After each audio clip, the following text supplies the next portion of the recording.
All right, guys, we are back, man. A lot of good things going on here. Fixing some of the back end of this great stream. Hopefully we can fix all this stuff. Also Puerto Rico for a little bit. There we go. And you know, things were crazy because I didn't bring my entire equipment and gadgets and tools and all of that good stuff. But I was on vacation and it was hard to make a live down there. But you know, we're here. We're gonna just get back to business, get back to the culture war, and just like always enjoy a good commentary. Make sure you guys subscribe and like the content. I'm gonna really appreciate that. In the meantime, let's jump in and see what's going on. You're a New York Times reader, an NPR fan, a Daily Wire subscriber, or an avid consumer of all things Tucker Carlson. For several months now, there's been no avoiding the subject of Nick Fuentes. And let's be clear, the main reason you're hearing about him is because he's popular. A large number of people, especially young men, are interested in what he has to say. What that says about our society and our culture is the subject of ferocious debate. For many people, it's a grave indictment of an insidious immorality. For others, he's a product of a culture which has turned on its own and left many young people feeling listless and bitter. He's either a litmus test for right-wing hypocrisy on free speech or a walking, talking manifestation of where the lines should be drawn. And a frankly preposterous amount of airtime has been spent on debating everything from his ideology to his sexuality and whether anyone should actually talk to him at all. If I were writing a glossary entry on the Streisand effect, I wouldn't put a picture of her next to it. I would put a picture of Nick Fuentes. They have opted to not do so when it comes to Nazis like Nick Fuentes. Fuentes takes this guy apart brick by brick. It's a full takedown. My concern is that people who are a bit more moderate are deeply alarmed by Nick Fuentes. I was very happy to see that, like, Nick Fuentes really passed that test with flying colors. That fragmentation is being caused purposefully by a splinter faction of people led by a young man named Nick Fuentes. Yeah, but the problem with a lot of this stuff is, I'm sorry to have to just jump in right away. It's just they're not tackling the main concern. They're not tackling the main concern. We're going to get into this, which is they're currently living in a world that does not even resemble what a lot of these folks used to live by. It doesn't resemble that. They're not understanding that. Can you get the beef prices down? Not crazy things that Nick Fuentes or these other loons say on social media. Boomers, man. Well, it looks like all the screaming about Nick Fuentes on the internet is finally dying down a little bit. So now we had on this guy, this Fuentes guy, and never challenged him. You should have Nick Fuentes on your show and you could ask him questions about that. The truth is, it doesn't make a lot of sense to spend all this time talking about Nick Fuentes, but not actually to Nick Fuentes. People who say you shouldn't give him a platform overlook the very obvious fact that he already has a platform of his own, which is often bigger than most of the people complaining. And he uses it to speak unchallenged to his many followers. It's on that basis that I've invited him to appear live and uncensored on my platform. And Nick Fuentes joins me now. Nick Fuentes, welcome to Uncensored. Welcome. Hi, great to be with you. I don't know you. I don't think we've ever met. You can correct me if that's wrong. I know about you. I know that increasingly people are talking about you in a more mainstream environment than you may be used to. So for those of you who know nothing about Nick Fuentes, I want this to be an opportunity to get to the real person.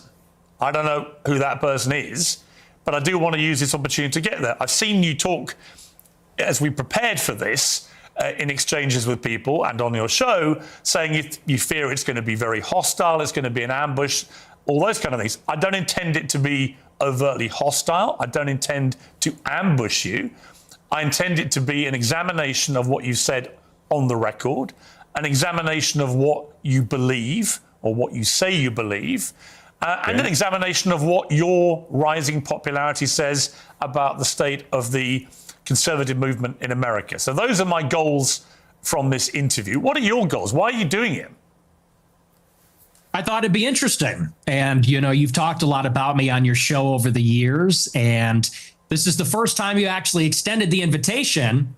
I think it might be the second, actually. I think we We talked about doing it during A24 a few years ago, but you've talked a lot about me with the panel, and now you've extended the invitation to talk to me. And I think it'd be interesting for me to maybe clarify some positions and maybe get to know you a little better as well. So I'm looking forward to it. There is a belief that you have two personas. There's one that you roll out now for podcasts and for shows like mine, where you come across as reasonable. And then there's your show on Rumble, where you often come across as having, you know, a very unreasonable view on things. This is what Coleman Hughes said about you.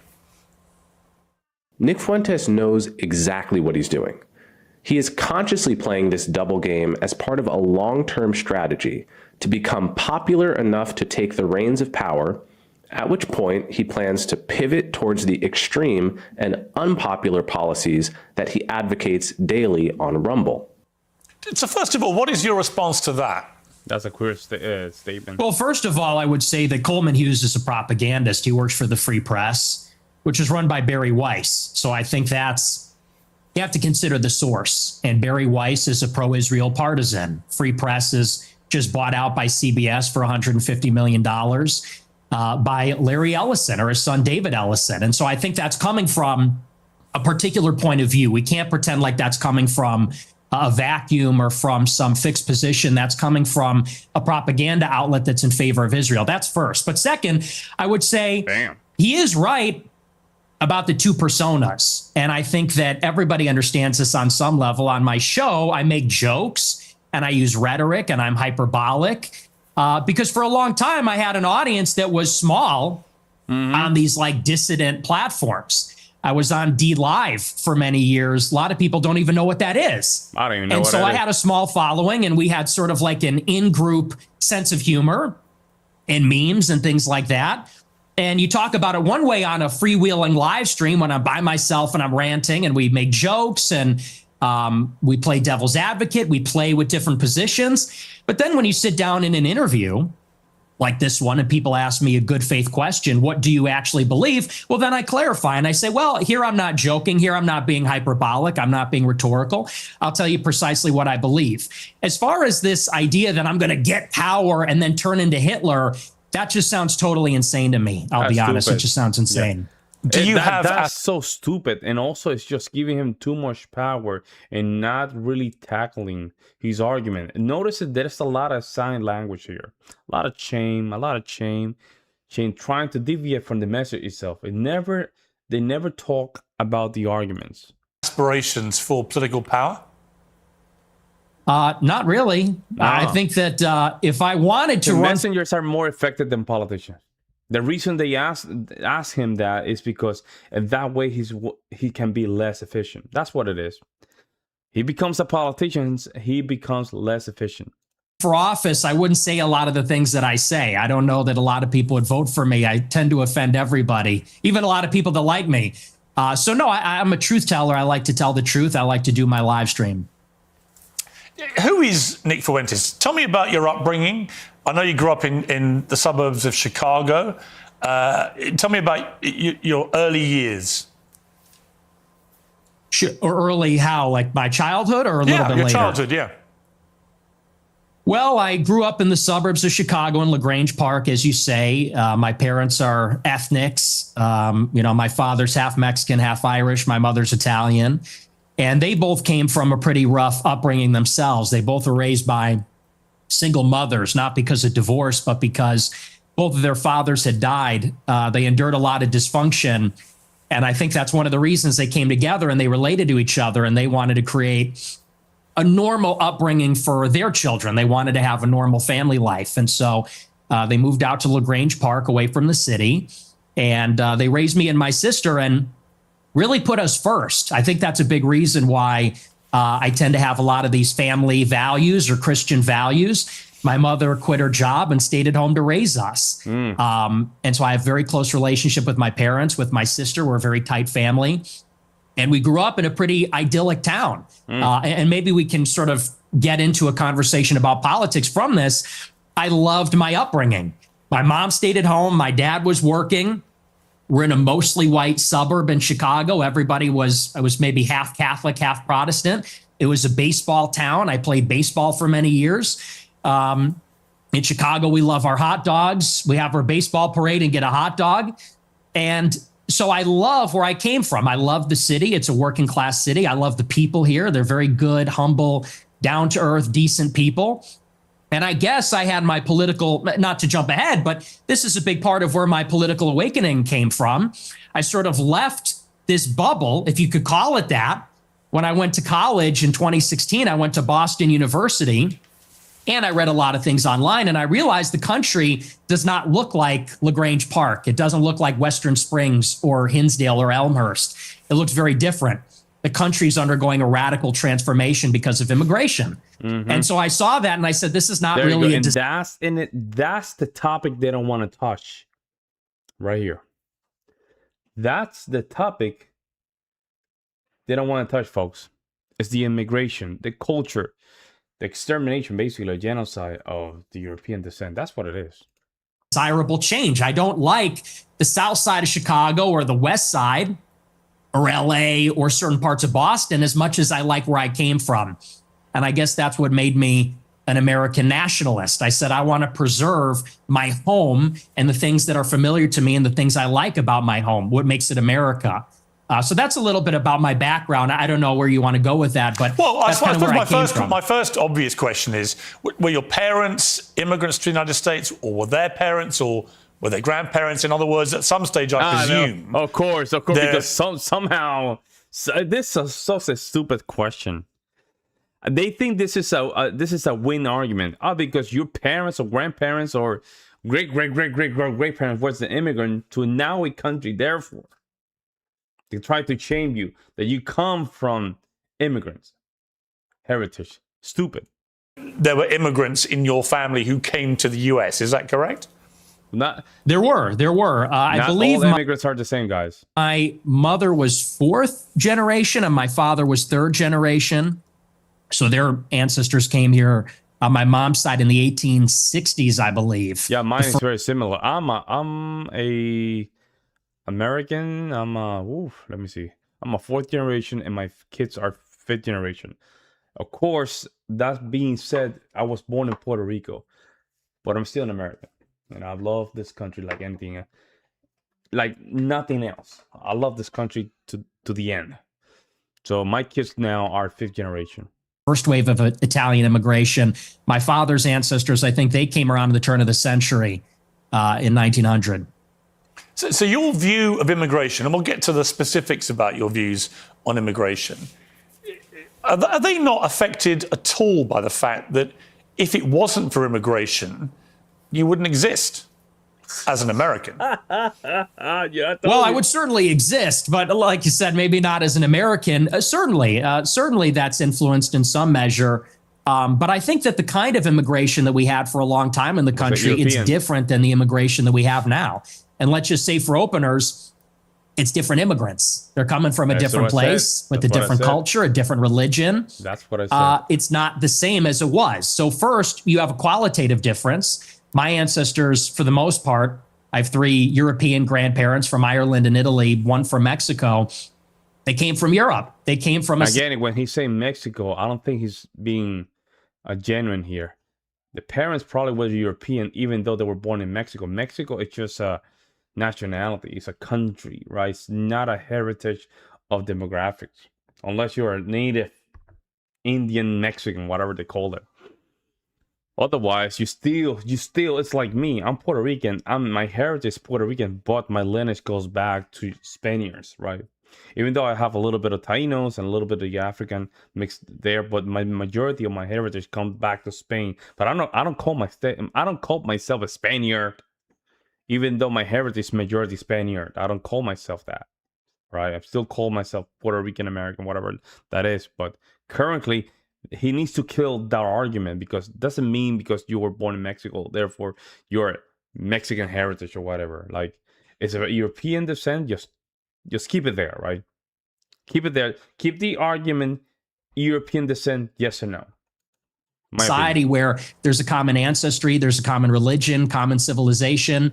The people that have come in since 65, since Hart-Celler, they're coming from China, India, the Northern Triangle, Mexico, Venezuela. And so first, they're just different people. Secondly, it's a quantitative difference. There's way more, and it's an unceasing, always increasing wave. For the first 3 or 4 waves of immigration, you would have a major influx of immigrants, and then it would stop. And then you'd have another wave, and then it would stop. This one, it just keeps going up for 35 years, and it's too many. So that's really where I would draw the distinction between maybe where I originate from. I would even just simply call that immigration. What this is an invasion. It's a completely different policy. But you mentioned, can't even call it the same thing. But you mentioned Mexico in that list, and your father is half Mexican. So, yeah, I mean, by your criteria, part of the invasion would include your father, presumably, and his immediate descendants who came from Mexico. Not really true, because when my father's ancestors came here, it was a small fraction of the total immigrants that came from Mexico. I don't believe that we should have 0 immigrants forever, or even 0 immigrants from non-white countries. But you have to draw the distinction. My father's father, he was here in the 40s and 50s. It was his parents, or I believe either his parents or grandparents, that came here even earlier.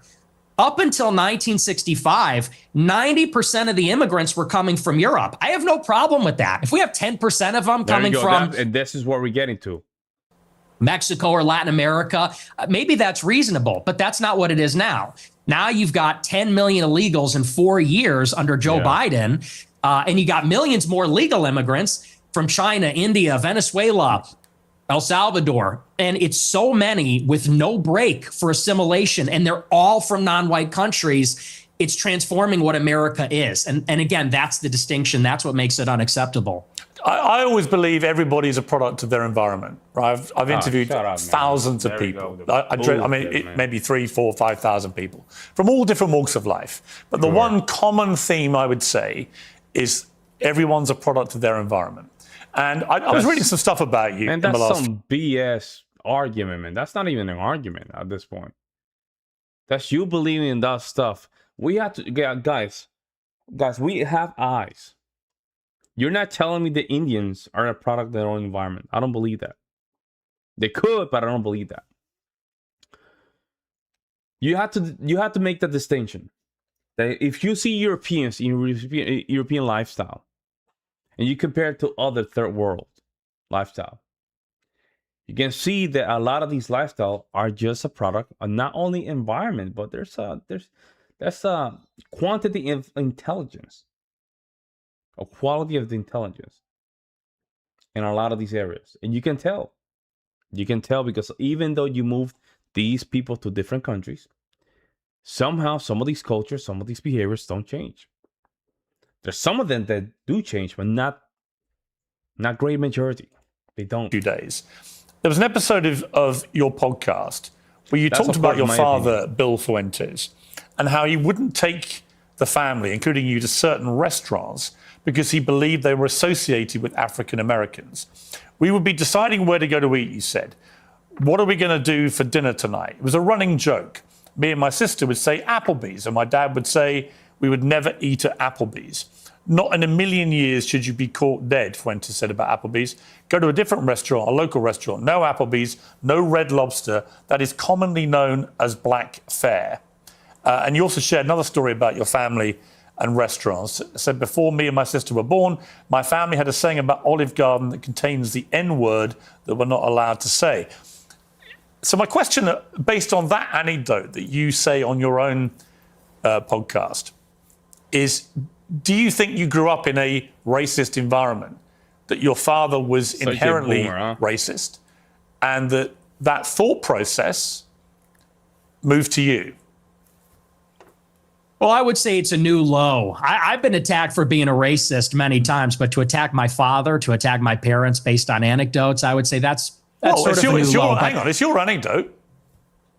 Yeah, but he's not here to defend himself. You are. And my parents are. You told the story. And I will. And I'll I'm not trying to ambush ambush you. As I said at the start, Nick, to be clear. No, it's not an ambush. Nick, to be clear, I think I'm everybody not understands. ambushing you. I'm literally reading an anecdote that you revealed on your podcast. It's you that's put it in the public domain. I know. I'm simply asking you whether my assessment of that, which is that your father didn't want to take you to certain restaurants because of what you refer to as they were commonly known as black fair. Whether that attitude to African Americans in that instance permeated to you. It's a reasonable question. Yo, this is such an old oligarch kind of interview. You guys are noticing this? This is the typical MSNBC, CNN kind of ambush that we expect from a boomer like him. Typical. Generation X boomer. Clearly, the tone of the interview is already changed. Piers Morgan wanna tell Nick Fuentes to shove it. Shove it. I know better than you, and my generation knows better than you, because we all love and hippie and smoking the devil's letters kind of a thing. At this point, I can guarantee this interview is gonna go downhill. Because no way you can just start an interview like this with a guy like Nick Fuentes and pretend that this is going to be genuine conversation between both parties. No way. Yeah, no, like I said, I think everybody knows what that is, but I'll address it. I'll engage with it, and I'll defend my father from the charge of racism. Sure. No, my parents are not racist, and they've never been racist. I'll tell you about my parents. They used to have a school in Chicago in the South Loop where they instructed people on how to shoot firearms. It was a security school, and most of the clients were black. And I believe actually one of their clients was Larry Hoover's son at one point, sort of a funny story. And so most of their clients would come in from the South side of Chicago. My grandmother, she grew up in the projects in the city. And so my family being in Chicago, being ethnics, being Italian, Irish, Mexican in the West Side on Taylor Street, all over the city. My family for many generations have lived near and around black people. And look, my views about black people and their views about black people are shaped with experiences with black people. And what they will tell you, what my parents would say if they were here, is that for many, many years, the older generations of black people were very respectful, very humble, very decent. In fact, my grandma used to have an anecdote. She grew up in a lot of dysfunction. Her mother was mentally ill, and they would be having dinner in the projects, and there'd be so much chaos and dysfunction and disagreement and fighting. And she would look across the way out the window at a black family in the other apartment, and they'd be holding hands around the table saying grace. And this is sort of the culture that used to prevail. But now what you have in the city is that there's no accountability for the black people. And now Chicago has become a complete dump because these teenagers go out and they take over the city. They call them teen takeovers.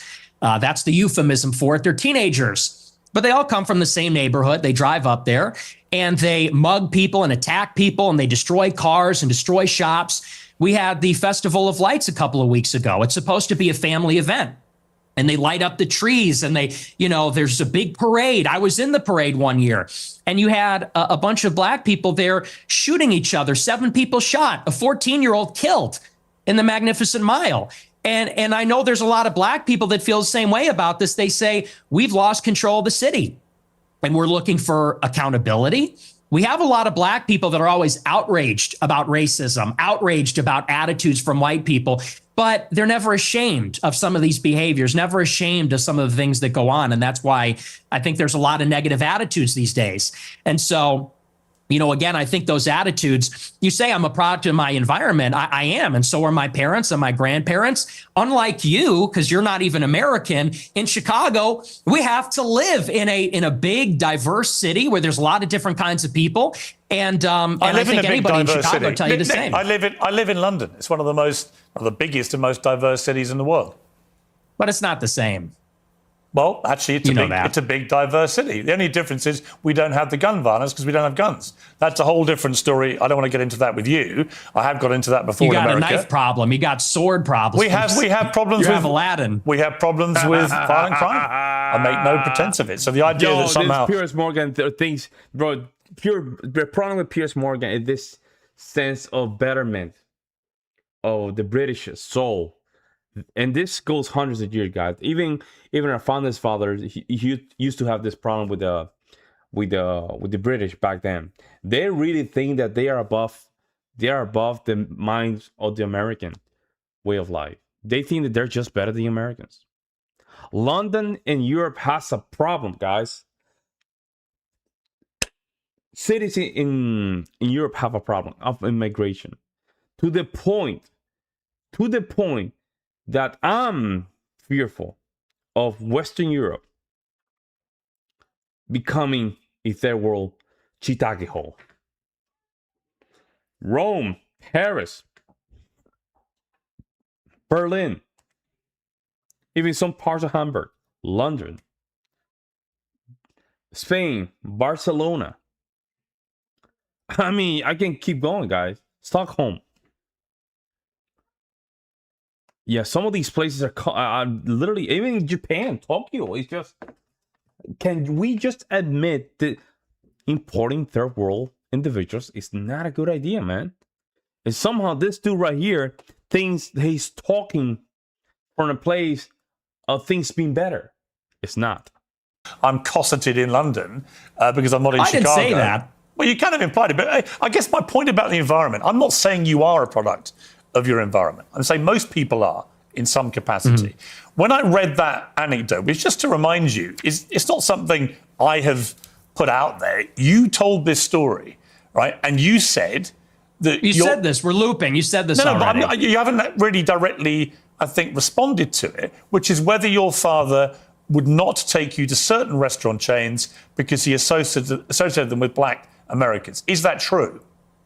No, well, see here, if you're in America, you would say that Olive Garden is not real Italian food. Applebee's, TGI Fridays, this stuff is a load of crap. My dad was just a food snob, but no, it's got nothing to do with that. My best friend in first grade was a black guy. We're not a racist family. So okay, so when you told the story, I'm just curious. So when you told that anecdote, which clearly on the face of it is racist, right? You're basically saying your father made racist decisions about where you would go as a family to eat. Are you saying, well, I'm just going to ask you a question.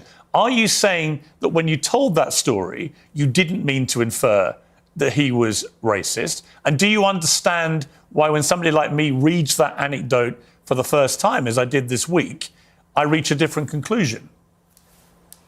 Well, I understand what you're doing, which is a sort of making of a murderer. How did he become racist? Well, his father didn't eat at Olive Garden because he said that's not real Italian food. Hang on, can I? What's with the interruptions? Can I explain? I'm literally reminding you of something you said on your show. Yeah. Nick Fuentes needs to step up a little bit here, man. I'm gonna be honest. This change of words is a little bit weak on his behalf. He needs to step up to this argument, step back, and say and tell Piers is not gonna allow you to say your piece, man. He's not gonna allow it. So you have to step up and just really remind him that if we're gonna be in this interview, you have to allow me to talk and just be quiet. You don't have to be in the interview. They're not paying you to be in the interview. I'm assuming, right? So you have to step up and just be strong and presenting your position, because otherwise Piers Morgan is going to basically sweep the entire interview in your face. So you just be stronger.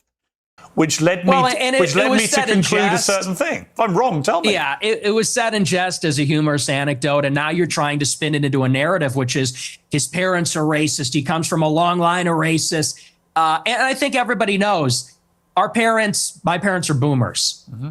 And these people come, well, you're a boomer, I guess, too, in a way, 60. right? You were born in 60. 19? Yeah, so you're a boomer also. Or maybe you're a Gen Xer. I suppose it's sort of on the cusp. But it's a humorous anecdote. These are kind of the attitudes of baby boomers in society. But you're trying to spin it into a narrative, which is you're a product of your environment. Your dad's racist because of this joke. Now you're a racist. And I don't think that's a fair characterization. Okay. People can make their own minds up. They can go back and listen to you say it. I mean, the beauty of what I'm going to talk to you about in this interview is that almost all of it is just going to be reminding you what you have said and asking you what you meant. Your position about that story is that it was a joke, okay? I want to come to something else you said. This is where you talk about Jews, women, and blacks. Let's just take a listen. They're always coming up with, no, it's not the Jews. No, it's not women. No, it's not blacks. It's actually really complicated. No, it fucking isn't at all. Jews are running society. Women need to shut the fuck up. Blacks need to be imprisoned for the most part. and we would live in paradise. It's that simple. Okay. Okay. Would you like to clarify what you meant there?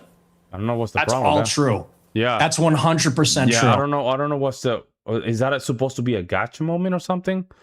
That was weak. Everything I said in that clip is true. Including that blacks need to be imprisoned for the most part.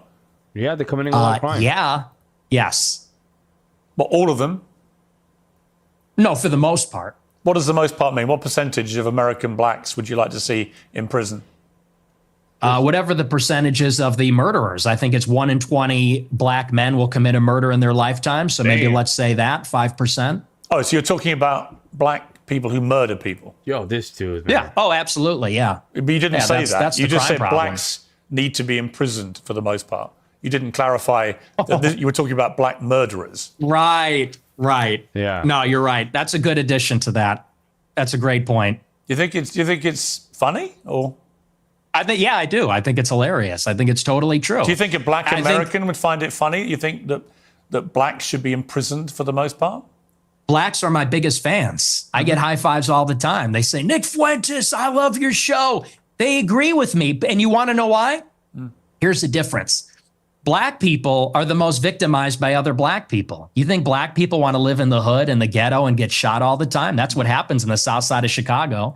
You should come here. I'll take you there. We could go to Garfield Park. My son went to Chicago Inglewood. University for a year, actually, several years ago. Yeah, that's a bubble. That's a bubble. You think you're in Chicago and Hyde Park? You don't know Chicago. Go a little bit west, see what it's like over there. And I'll tell you, black people agree with me because they're tired of it too. And maybe not most of them, but a lot of them agree with what I say about that because they know how it is. That's why the first thing they do when they make a little bit of money is they go and leave to another neighborhood. Okay, so what was just remind me again, the percentage of black men who commit murder. No. This was a good back and forward. He should have just really locked him in that back and forward. No. We're not changing the conversation. Do you want me to take you there? In America, what was the percentage you gave? He's so full of shit. Who are you saying full of it? 1 in 20. 1 in 20. I don't know who you're saying. It's 1 in 100.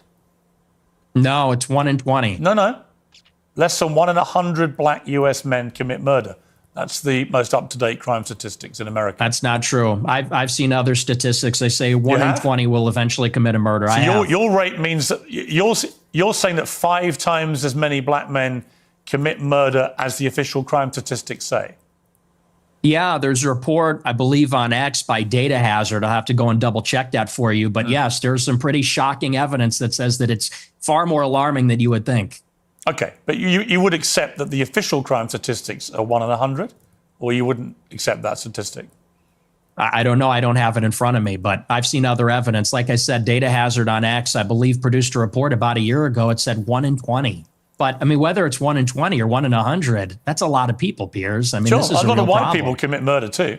Oh They do, don't they? Okay, but it's about proportionality. I mean, white people are 65% of the population. Blacks are 13%. Mm-hmm.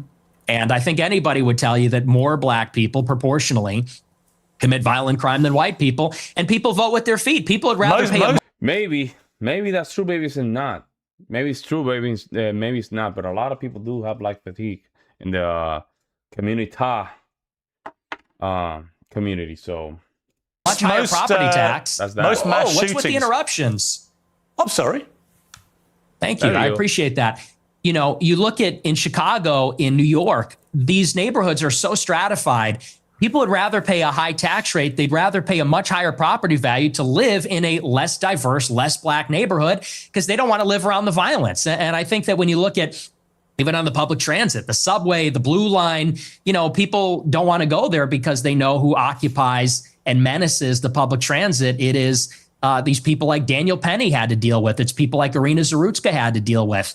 And that's just the uncomfortable reality. You've also said you don't want to live near black people. Let's take a listen to this clip. I'm a new generation of white person. I'm not living around blacks. Sorry. You know, I want white kids, and I don't want my white kids bringing home black people to marry. It's racial for me. Damn. And call me racist. Oh, very Christian of you. I don't give a fuck. No. I mean, it couldn't be clearer, really. That's not me. Unless you want to say that's YouTube, this is information, educational purposes. Another of your jokes, but you're basically saying, yeah, I'm a racist, aren't you? Yeah, I'm fine with that. You're fine with saying you're a racist? Totally. I think this is the problem. See, I'm telling you, this is the problem with Piers. He's doing this in 2001 and 1995 arguments to just get this dude to just comply with his statements. This is not understanding the problem that we're going through, right? It's just okay, Piers. You can be against Nick Fuentes' position, no problem. No problem. I think that's a fair point. But tackle the argument. You're trying to shame him, expose him for being racist. He can have any desires when it comes down to demographics. Why not? A lot of people do. What are you trying to do here? Contend with the argument, confront the argument, and stop trying to shame him with this 2001 or 1995 kind of techniques. It looks weak from Piers Morgan. Everybody's racist. I think everybody, if we're being honest, is racist. I think everybody, the only people that aren't racist or pretend not to be are white people to their detriment. Everybody else is racist. But earlier in the interview, you got aggrieved at the idea that your father was a racist. You wanted to make emphatically because sure my father's.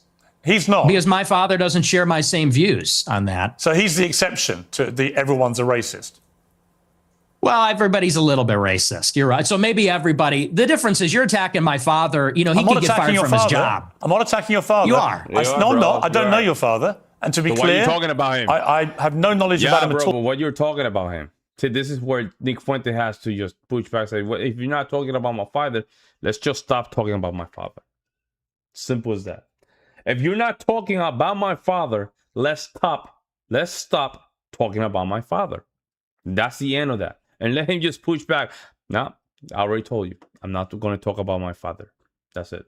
Well, then let's leave him out of it. Let's leave him out of it if you don't know him. Hang on, Nick. You put that story into the public domain on your show. I'm simply reminding you of what you told everybody, millions of people, about your father. If you now want to retract it, fine. If you want to say it was a joke, which is what your position was earlier, fine.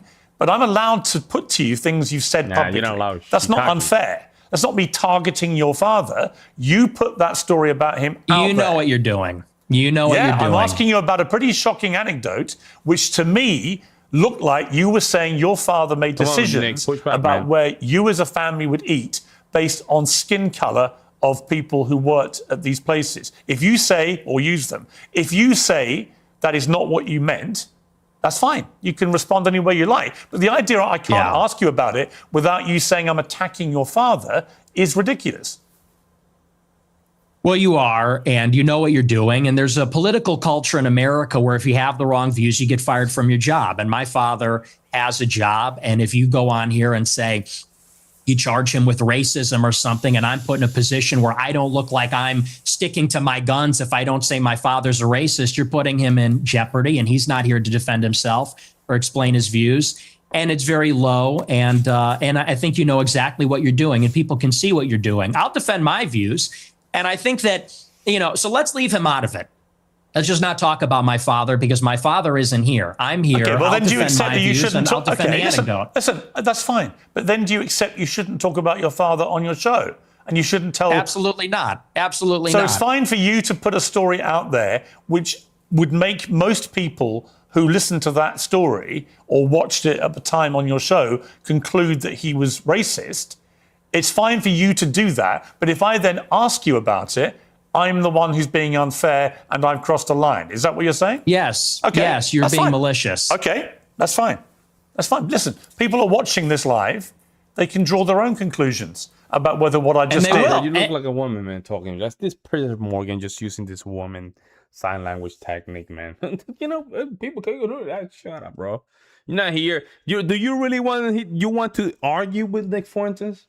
Because he has a lot of positions that are kind of odd, right? I'm not going to mention them here, right? But at least I understand some of his positions. And we can argue and go back and forward and just figure out some of these positions. You're not even trying to do that. You're just trying to use some clips for TikTok or whatever on shorts to just get that aha moment, but it's not working. It's not looking good. And Nick Fuentes already noticed that. He noticed it. I mean, great opportunity here from Piers Morgan to just tackle the ideas. However, he's just a CNN, MSNBC talking points kind of guy. That's what it is. Yeah, and I'm sure afterwards, by the way, you'll say he ambushed me with your own words. With your own words. That's a little presumptuous. I'm not going to say it's an ambush, but I think that's a low blow. And I think you know what you're doing, and that's fine. You're a tabloid journalist. I expected that. I don't think it's an ambush because I knew it would be like this. And people will see what you're doing, and I think they'll say it's low. But as far as you want to talk about racism, I do. Let's talk about racism. Let's leave my dad out of it. Look, you've admitted you're a racist, correct? Yes, 100%. Okay. Own it. Okay, that's fine. You're perfectly entitled in a free democratic society to stare down the barrel of his camera and tell me you're a racist. People can judge you accordingly. Many people who have assumed that you're a racist will now have heard it from your own lips. That's fine. There you go. That's the point. The point of this interview is to go over the things you've said, which have led people to reach conclusions about you, and to ascertain So what about that? So what about that? What kind of conclusion? What about it? This is where Nick Fuentes needs to just put a stop to that. What about it? What about it? Those conclusions are fair and reasonable or not. That's it. I want to play you another clip. This is what you talk about why white people are justified in being racist. Let's take a listen to this. First, white people are every single bit justified in being racist. Every single bit justified, to the extent that that means going out of your way to avoid black people when you see them. You stand by that? Absolutely. So white people should go out of their way to avoid black people when they see them? Absolutely. They would be wise. Why? Because it's a lose-lose proposition. If you're Irina Zarutska and you don't walk the other way, you get stabbed to death and you die. If you're somebody else and you walk on the subway and you stand near a black person or something, maybe it's fine. It's a lose-lose proposition.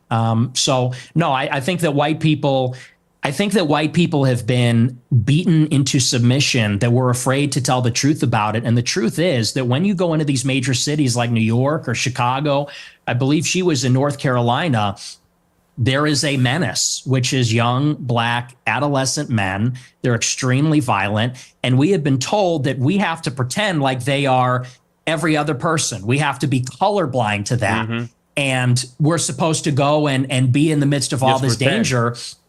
And I think that at this pretend that some of these individuals do not comply with reality. Like, we have to pretend that some of these folks, right, for certain communities do commit certain crimes, and somehow we are supposed to just look the other way.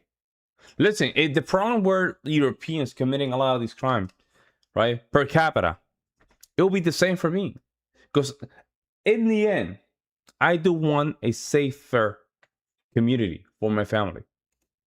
But somehow, I don't know what happened. Like, Martin Luther King came to the equation. All of a sudden, we became kind of numb to a lot of these things, or we sort of forgot how to even resolve crimes. I saw a chart of murdering, in cases of murder, where resolving some of these cases is becoming harder and harder and harder by the years. Somehow. So it's not a surprise that we got to a point in the Western world, and I'm talking here as an American, that we are becoming so soft that even a clear case of a crime, we cannot even resolve it. And some of these crimes are committed for certain demographics, and somehow, because they're part of certain demographics, we cannot even proceed with the law, which in itself, it will become a problem. Because if you have laws in the book that need to be enforced, and you're not enforcing them, you're giving space to something else that's going to be worse from what you got currently. Point, it's gotten out of control. You look at the BLM movement, they said that the reason that black people, are violent, or the reason there's crime, is because of police brutality, or redlining, or all these other things. They said we need to get rid of the police. We need to defund them. And a lot of cities did. A lot of cities like Chicago, for example, the police changed the rules of engagement. They don't chase them. It's not a felony if you steal a certain amount of merchandise. They won't chase them on foot. And now the city's totally up for grabs. And now, whether you're in the Gold Coast, or whether you're on the Mag Mile, or you're in the worst neighborhoods in the city, you might get shot, you might get mugged, someone might run up on you. And I tell my followers, it is better to be perceived as racist or racist and walk the other way and maybe keep your life than to say, I'm a good anti-racist. I don't mind that this person's making me uncomfortable. Maybe he's looking a little froggy. I'm going to sit down because I'm a good person, and get stabbed, mugged, whatever. And by the way, this is a strategy. They call it the friendly stranger. There's a crew of them. They do this in Chicago. They stand outside bars, black people. They approach strangers. It's a robbery crew. And they pretend to be a friendly stranger, and then they mug them. And stupid white people say, oh, hi, yeah, nice to meet you. They grin, they laugh, they put up with the nonsense, and then they get mugged, or worse. Sometimes they get executed. And so as a white person, how do you feel about mass shootings at school? I think this dude, oh my God, he went there. You can't even grant that argument. You just grant it.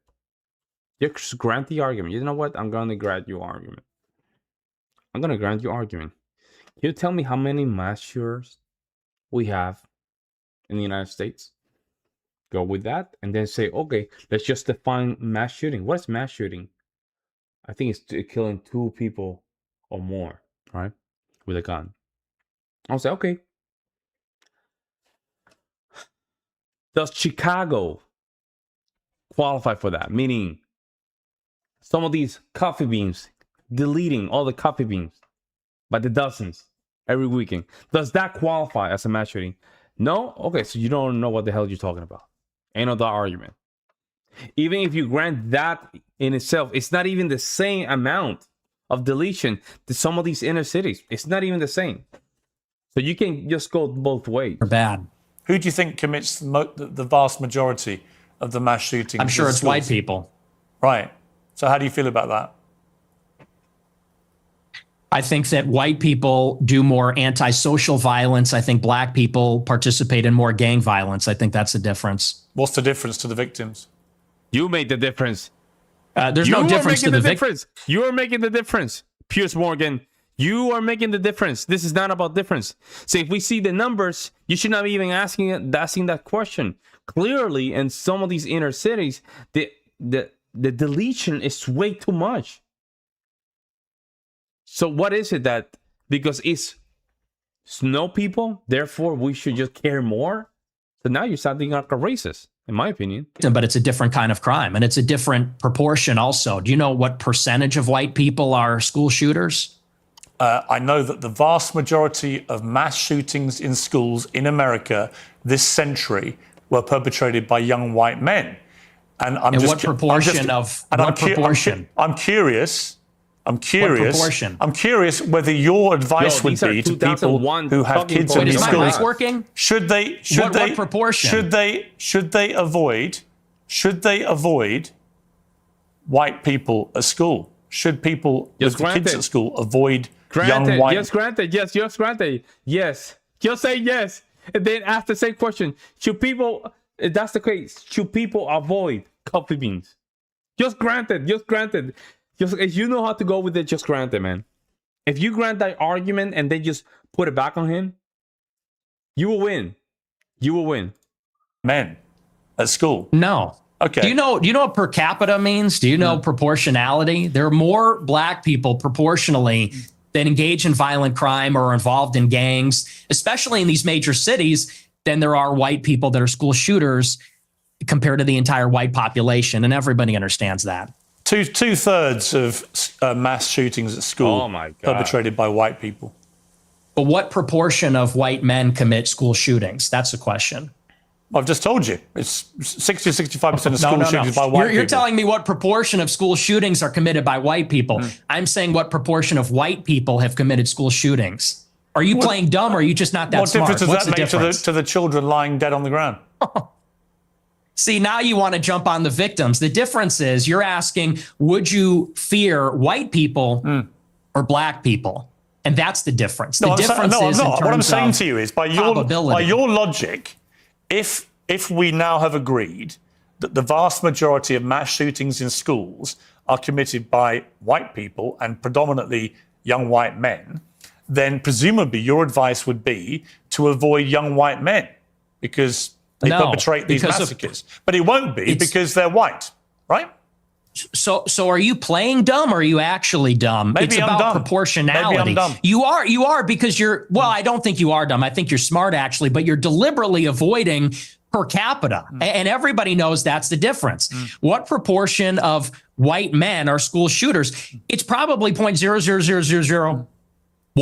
What proportion of black men have committed violent crimes? It's probably like 5%. I don't know what it is off the top of my head, but it's very high. And I would add to that, even as it concerns schools, why do you think parents pay a super high property tax to live in a school district where there's white people? Because they know that if they go to the black school, it's going to be the Bloods and the Crips. It's going to be gangs. It's going to be, you talk about school shootings. Nobody talks about all the school shootings that are committed by gangbangers in and around the school and all the other violence that's associated with that. I mean, these schools in the south side of Chicago, it's just not livable. I have an answer for you, Nick. So the proportion of the population who carry out mass shootings is actually the same for black and white. For white people, the proportion of the proportion again, of the population. are you hearing it? No. See, What's I think the trouble with your proportion? statistics is a lot of them don't bear much scrutiny. We have a bunch of fact checkers checking all this in real time because you do have a tendency to just come out with a lot of old baloney. Wow. And when you say, well, it's true. And when you're confronted with reality, you don't like it. What's the figure? What proportion of white people have committed school shootings? With white people as the denominator and white people that have committed school shootings as the numerator, what's that percentage? For both black and whites, the proportion of the population who carry out mass shootings generally is about the same. What? No. Tell me the number, and then the only focus of your attention is the black shootings, the black crime. You don't want to live around black people. You want to avoid black people. You don't want interracial marriages or relationships that may produce black people. And yet, when I point out to you that there are many parts of crime in America where actually there's a majority of white people that perpetrate them, you don't care. You don't have any interest in that. It doesn't exercise your mind. Maybe because no one's buying this. This argument lost. No one is buying this. Everybody understands per capita, and people can even see what you race ahead and say, well, we're comparing the proportion of white and black school shooters. I said, no, compare the proportion of school shooters that are white versus violent criminals that are black, because that was the basis of the monologue, is that you're very likely, if you encounter black people or a young black man in the city, that you're going to be the victim of a violent crime, of a robbery, a mugging, a car theft, a carjacking, or a murder. That's the difference, and it's about proportionality. And everybody sees past that because we all live in reality. You want to talk about product of your environment. People that live in New York, Chicago, LA, we live in reality. We live in this environment, and we see what it's like. And the threat, the danger, in terms of probability, it's not even comparable. And I would say this, to your point.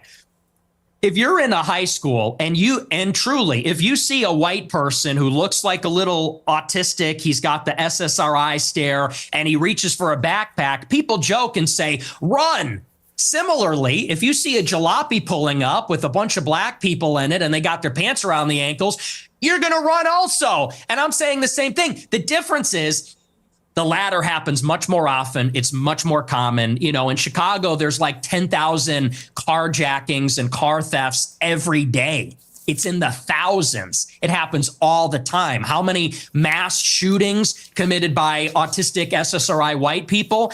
I don't even know. I mean, it's probably in the single digits in the last decade in this city. That's the difference, and everybody knows that. But you're really just trying to carry water for liberal ideology. No, it's no, an ideological. no, I'm not. It is. No, I'm really not. I can absolutely say yes. There is way too much black on black crime, for example, involving guns in Chicago. And black on white also. Yes, but there is way too much gun violence in Chicago, right? I mean, it's Chicago, Memphis, Austin, New York City, LA, San Francisco, Portland, Seattle. Can we just keep going? Miami. Can we just simply keep going? Like, this dude has no idea. This dude is just still stuck in hippie land. Indisputable. I've got no problem saying that. The difference is I don't then lead myself into a thought process where I have to avoid all black people in case they shoot me.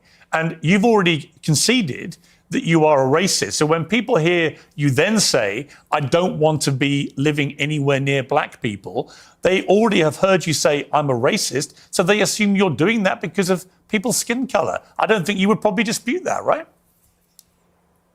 Well, you're separating two different things. The monologue, when I said I don't want to live around black people, that was after Irina Zarutska got shot. And it's true. I mean, they are a largely in this city, in Chicago, the South Side, the West Side, huge criminal population. And I don't want to live anywhere near it. And I do. I want to live in a white neighborhood. I think that that's extremely desirable. And I think even Nick, black people do. Nick, you're perfectly entitled to that view. But when you have obviously prefaced all this by saying, I am a racist, unashamedly, then people will assume that all your thought processes about all of these issues are driven by... You will assume that. See, you will assume that. He has the right to just have any preferences like anybody else. See, the problem here is that he's mad that Nick Fuentes has some preferences. He has some preferences. What's the problem with that? There's no problem with that. All the demographics have preferences. They do have preferences. Nothing wrong with that. However, him, because he's Caucasian, a snow person, that's the problem. And I think by that admission, clearly the racist here is right here. This dude right here called Piers Morgan, in my opinion. An aversion to people based on their skin color, which is the purest personification of racism. Well, it's not an aversion. I would say it's the opposite. I like my own people. My own people are familiar to me, and I think that's true across the board. I think that people seek out other people that are like themselves, and every other group does this, whether it's blacks, Hispanics, Asians. You know, I get a lot of attacks when I talk about that I'm against interracial marriage. And what's funny is that every other group is against interracial or interethnic marriage. Jews, but you're the Chinese, you're the product of an Hispanics. interracial marriage. No, he's not. Yeah, I mean, that's debatable. Not Let's really. say for the sake of argument, really. sure. No, you're the product of an interracial marriage. And your father is part Mexican. But Mexican is not a... Oh, my goodness, Lord, bro. Oh, my God. Mexican is a nationality. It has nothing to do with demographics. They don't even look themselves as such. You think Canelo Alvarez look himself different from any other, native Indian or whatever they call it down in Mexico? No, it's different. It's very different. For the sake of argument, the very person you've just told me you want to avoid.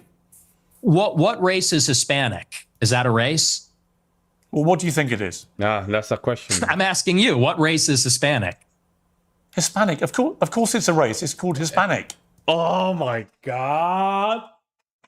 Yo, this dude doesn't know what he's talking about. Hispanic is a race? Oh my God! It's a mix between two races. It's a mix between indigenous Americans and Europeans. It's not white, though, is it? It's not white. Yes. Well, you're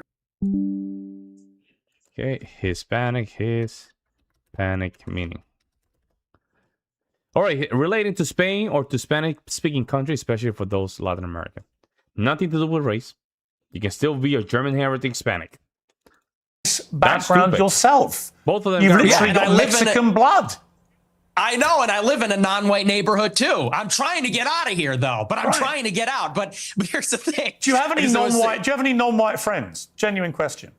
Yes. Most of my friends are non-white. Most of my friends are not, and non-white people love my show. How many are black? The honesty. How many of your friends are black? Many of them, like at least a dozen. Wow. Ye being one who you know, Sneeko being another who you also know. Yeah. So how do they feel when you say you just want to be away from any black people? Yo, throw Myron Gain, man. Come on now. Well, you know what Ye told me? I'll tell you verbatim what he said. That it doesn't come from a place of, and you use the word aversion. That's the first thing I'll actually dispute. Okay. It's not an aversion on the basis of skin color, because that would seem to suggest it's like a stubborn, irrational bigotry. I don't consider myself a bigot. I consider myself a racial realist. I'm realistic about how the races are, and I speak provocatively about it. And I speak provocatively about our tribalistic instincts and tendencies as human beings. And I'm not a liberal ideologue that says that over time and with enough education, we're all going to see this great brotherhood where we're colorblind and everybody's the same. You know, I don't think that's ever going away. I think that race is real. It's not just skin deep. It matters to us and it matters to each other. And black people know that, and Hispanics know that, and Asians know that, and people like me that have partial Mexican ancestry, we know that too. And I think on that basis, we can have mutual respect and understanding, not aversion based on skin color. The reason I use the word aversion is you literally said that you should walk the other way if you see black people. That is an aversion to black people based on their skin color. No, that's called economy of information. That's economy of information. That's safety. And I said in the same monologue, if you watch it, it's like, I feel sorry. The problem is you clip the 10 seconds. I don't know if you watched the whole show, but in that monologue, I said, most black people are not violent or criminals. I said, and it's unfortunate that we're going to offend them when we turn and walk the other way. I said, but the problem is we don't know. We can't tell. And someone like Irina Zarutska, she sat down in front of a black man with her headphones in and wasn't paying attention because she was being a good liberal and said, I'm not uncomfortable by this. I'm progressive. Then she got stabbed in the neck. And I said, it's unfortunate that you would have to sit behind the black man to be safe. And if he's not violent or schizophrenic, he might be offended by that. I said, but I would rather offend him than die. How many deranged white men have committed atrocious acts of murder in the last 10 years in America? Proportionally far fewer. No, but how far many? fewer. How many? Do you know how many? You have a research team. You pull it up. I mean, you're it very in big on, you're obviously extremely exercised by that one story, which was horrific for the record. Yo, this happens multiple times, and I used to live in New York City, close to, Brownsville. I used to live in the Broadway Junction, the train station, bro. This happens all the time. This happened all the time. This guy is so Ivy Tower kind of guy. Man, this is the problem with this. It's just you are ignoring these folks' concern. This thing is going to blow in your mind, bro. Because you're still stuck in 1975 doing argument from 1995 and trying to use shame language for 2001. Like, you have to move out of there. You're not living in this CNN, MSNBC, mainstream media bubble anymore. People are way, way smarter than that. You have to understand this, Piers Morgan. This is a problem of boomers. And I hate to say it because my parents are boomers. I love them. But they, I have to understand. I have to admit that some of them don't even understand the political landscape, man. They're just sleepy. They're sleepy about it. It's just weird, man. I never thought that I was going to say this, but they're clearly very asleep. And a lot of these problems are real. Absolutely horrific and should never have happened. The person who perpetrated that evil act had a string of previous offences and should have been picked up more, and it should have been amplified more. I completely concur with all of that. But I just suspect you have no idea how many white people have committed similar crimes, do you? No, because I know it's far fewer from experience. Okay. Because it's like you said. Well, and hang on. And I would add to that, Irina Zarutska wasn't the first one. That was also after Austin Metcalf was killed in Texas. Sure. After But Carmelo how many Anthony times has it stabbed been him in the neck. perpetrated by white people? Well, hang on. Let me finish my point. But you're And then implying not that only white did- people don't do this. And my point to you, Nick Okay. Fuentes, is of Yeah. course, Oh, I never said white people don't do Of course, it. deranged white people commit heinous acts. But you don't either No know. disagreement. You neither know nor care, or maybe both. Maybe you do know but don't care. You only seem to be focused on black people who commit crimes. And again, if you hadn't prefaced the whole debate about racism by openly conceding you are a racist, I could read other connotations into what you've been saying. But once you've said, I'm a racist, and then you only talk about black crime, I think people can watch this and they can say, yeah, he's a racist. And everything that he says about crime is driven through the prism of being a racist who judges people according to their skin color. Well, it's funny because it's quite on the contrary. And I said this in a similar monologue. You know, the problem is not that I wake up and I walk down the street and I see someone that doesn't look like me and it makes me angry. The problem is there's a pattern of behavior, which we've all seen. Blacks in America have become narcissistic, and they become narcissistic because they've been told they're victims of racism, they're victims of slavery. They've been told, really, there's no accountability. If they're rude, if they're inconsiderate, if they're criminal, they are told that they have no agency for their actions. They're being told, if you act in this way, it's because the white man made you that way. It's because the system's rigged against you. And so we have been telling black people this for a generation, and now there's no rules. Now they go, and what we hate to see as decent people, not even as white people, but decent people, even black people too, what we hate to see is rudeness, obnoxiousness, inconsideration, criminality, violence. And that's that pattern of behavior that we see all over social media, on So the just to body be clear, cam footage, you on don't cops. like black people who play the victim and are rude. Is that your position? I don't like that pattern of behavior. And who are of- narcissists? I see where this is going. Yeah, You're you're going ahead to of me. turn this around on You're me. ahead of me, aren't you? Because when I said, Very what clever. black friends have you got? You said, I yay. am kind of black, Yay. aren't I? No, not that. You said, yeah, I'm not so. saying you. Yeah, I'm just throw saying it back at your him, choice yes. of black friend Throw is it back at Ye, him. who is arguably the #1 black victimhood narcissist in America. Wow. Do you understand the problem? So he's Well, your no. friend. He's one of the very few black people you want to be associated with, but he's the epitome of what you just said you abhor about narcissistic black people. I'm telling you, bro. I disagree. I disagree with you, and I'll tell you why. Because Ye, if you've ever met him in real life, I have, yeah. Okay, well then you know he's nothing but polite, considerate. Actually, he when was I met very him, rude to me the last 2 times I interviewed him. He's Well, he's a supreme narcissist, and he's Well, also. you keep interrupting me. You're very rude. Are you black? I Because you're being very apologize. rude by I interrupting me right apologize now. to you. I'm giving you a hard time, but I look. okay. I You're do not want to giving me a finish hard my time. point. I So, do. want- Piers Morgan, can you shut up, bro? Oh, can you simply shut up for a second, man? Yeah, I don't know what's the problem with him. Why he has to be such a petty guy? I'm giving you a hard time. Yeah, like he's just used to just chime in every 2 seconds. Like, we haven't learned anything from this interview, guys. I haven't earned. Listen. Personally, I think that how can I say this?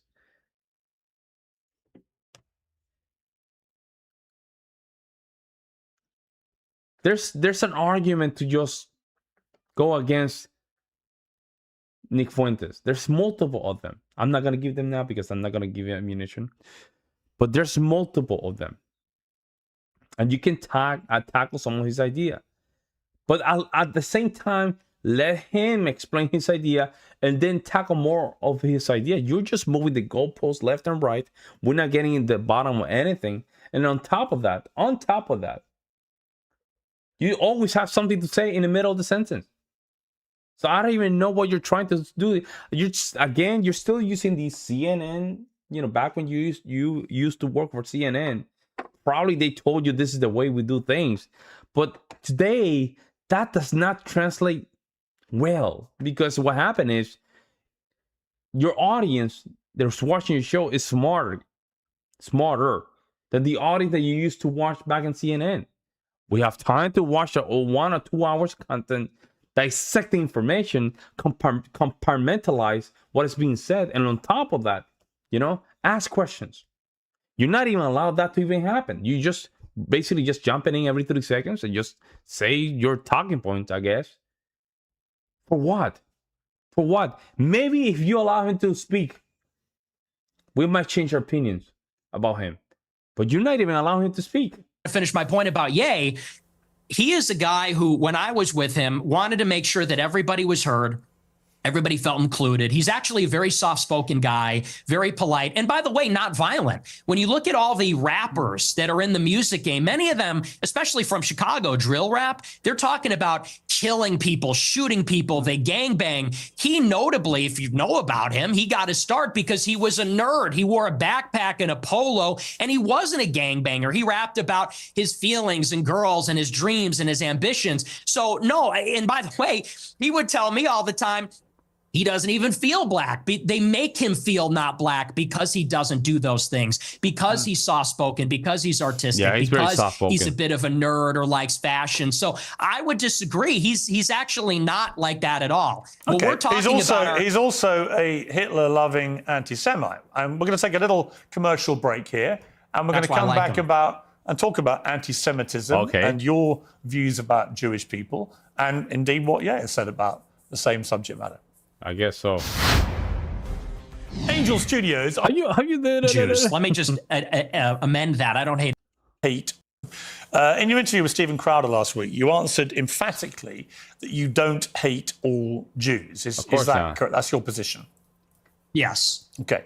So I want to play you this clip. Well, I don't hate any Jews. Let me just amend that. I don't hate any Jews. Okay. Let's play this clip.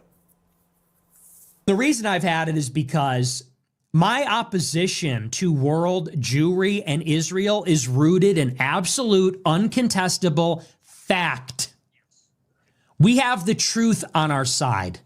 That's why we're winning, because we are telling the truth about the historical antagonism between Jews and Europeans, between Jews and Christians. The theological, historical, racial, cultural, and political antagonisms between organized Jewry and the Christians, organized Jewry and Europeans. And the reason that we are winning that argument is because it's real, it's true. I can prove it. I can show you. I can name the names. I can show you the paper trail, the money. That is why we're winning. That is why all of this is raising the consciousness. When you say you have this opposition to world Jewry, I mean, it's one thing to criticize, for example, the Israeli government over what it's been doing in Gaza. I've done that myself. When you talk about world Jewry, I presume you're talking about the 15 million Jews in the world, and you are opposed to them. How does that square with your position that you don't hate any Jews? Well, do you take issue with my use of the term world Jewry? Well, what do you mean by that? Or do you take issue with it? Do you have a problem with that? Clarify what you mean by it. No. Well, no. See, this is where Nick Fuentes is losing the conversation by simply conversation techniques. You see how Piers Morgan's always answering his questions, meaning Nick Fuentes' questions by answering with another questions. The reason he's doing that is simply to just look good on the camera, but not actually tackle with the truth. So Piers Morgan is not here to get any truth from this conversation. That's not his job. His job is simply to just look good on the camera. Salesmen use this technique. A lot of females that have high gaslighting methods use this technique. It's answering a question with another question. Let's just back up a little bit. Issue with it? Yeah, look at this. Well, what do you mean by that? There you go. That's one question. Or do you take issue with it? Do you have a problem with that? Clarify what you mean by it. You see, he knows what he's doing. That's why he does that. And I think Nick Fuentes need to take some debate kind of lessons with Andrew Wilson, maybe some tips. But personally, the first thing I would just advise him is don't allow him to just answer a question with another question. Why is that? Because what happened is then it becomes more of a debate of who is winning with these points. What's a point kind of contest? And then again, the conversation is not going to be of let's just contest with the arguments. Is more like who's looking better in front of the camera. Well, it's funny you bring that up. The gaslighting's crazy because I use that expression on my show all the time. I say organized Jewry, world Jewry. And do you know that for like 30 years, the World Jewish Congress has an annual keynote called the State of World Jewry? Barry Weiss has given it. You can look it up. It's on YouTube. She gives the State of World Jewry address. But Nick, what do you mean by it? I mean, you have to talk about, there's a concept of Jewish peoplehood. It's the sense that they are part of a common nationality, a common tribe, a common people. And so where they reside in Israel, the United States or Europe or elsewhere, they see each other above or maybe on a different level alongside their nationality, their state, wherever they reside. If they're in Germany, France, the United States, they see themselves as part of a transnational nation, of an international nation. The Jews in America, the Jews in Israel, they identify as Israeli or American, but they also have something in common. They identify as part of a common nation, which I would say there's a world Jewish population. It's world Jewry. And world Jewry has representatives. There is such a thing as the World Jewish Congress, where they actually elect, it's democratic, all the local Jewish organizations elect representatives to represent proportionally the Jewish population in their area at the World Jewish Congress. And it's sort of like Davos. It's like the World Economic Forum, but it's exclusively for members of the Jewish nation that exists across the world. And so that's a real thing. And I didn't make that up, and that didn't come from 4chan. It's like I said in that clip, I read what they write. I read their books. I watch these speeches. I watch a speech from Barry Weiss. I pay very close attention. So that's what I mean by that. There is such a thing as it's a nation that exists across borders on a global scale. They're organized, and they have a national self-interest as that nation, as that tribe. So if you don't hate any Jews, what do you like about them? I like a lot of things about them. I think they're funny. I think they're smart. I think that they're pretty remarkable people. And as Christians, especially as Catholics, we say they're remarkable. And this has been adjudicated in Catholic doctrine for thousands of years. We say that they're a witness people. And so we actually, there's provisions inside of Catholic doctrine that says we need to give them special protections because they were a witness to Christ's passion. So, this is why you can't clip the show. You have to watch the whole thing. I say this repeatedly in interviews. I do think they're remarkable. By definition, they're exceptional people. You have to admit, they are very good, not only with money, but math and science. They're extraordinary. Even in music, especially in classical music, great Jewish composers, very good composers.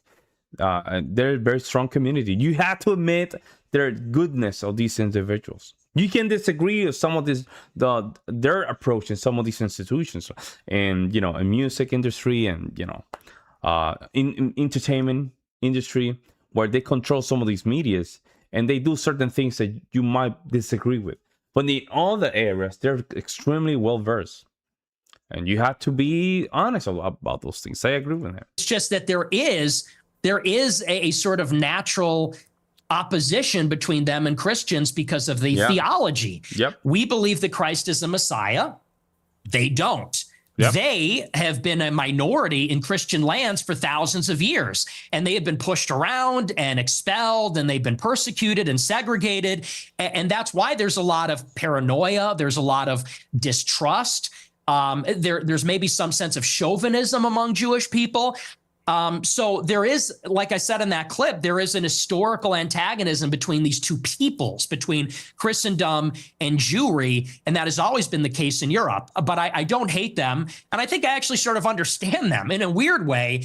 I think that because I've studied a lot of their politics, I think I really kind of know them in a way, and it doesn't come from a place of hatred. Do you have any Jewish friends? I do. I have many, yes. But that's weird because you said this. Jews and Christians have never been friends, ever. Not since Jesus Christ fought with the Pharisees. Have we ever been friends? Not since Saul was leading the charge persecuting the Christians.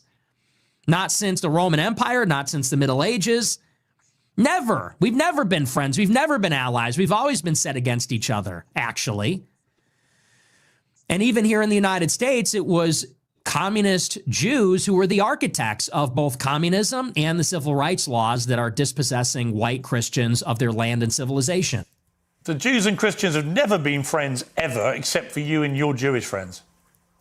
Yeah, so easy. As peoples, as nations. Got it. Not saying every individual Christian, and of course there have been Christians and there have been Christian converts to Judaism, Jewish converts to Christian. You're nodding your head, but you're asking this. I'm saying as peoples, they've never been aligned. As a Roman, I'm a Catholic okay. like you, and I have many Jewish friends. And I'm just trying to compute what you're trying to say, which is Jews and Christians have never been friends ever. And I'm like, well, you have Jewish friends. I have Jewish friends. We're both Catholics. Therefore, we're Christians. Sort of doesn't really quite add up. Well, like I said, as peoples, there has been an historical antagonism as peoples. And you could even say the same about blacks in the United States. Of course, there were black and white people that were friendly with each other, but in many ways, they were set against each other as groups. And I think that's easy enough to understand.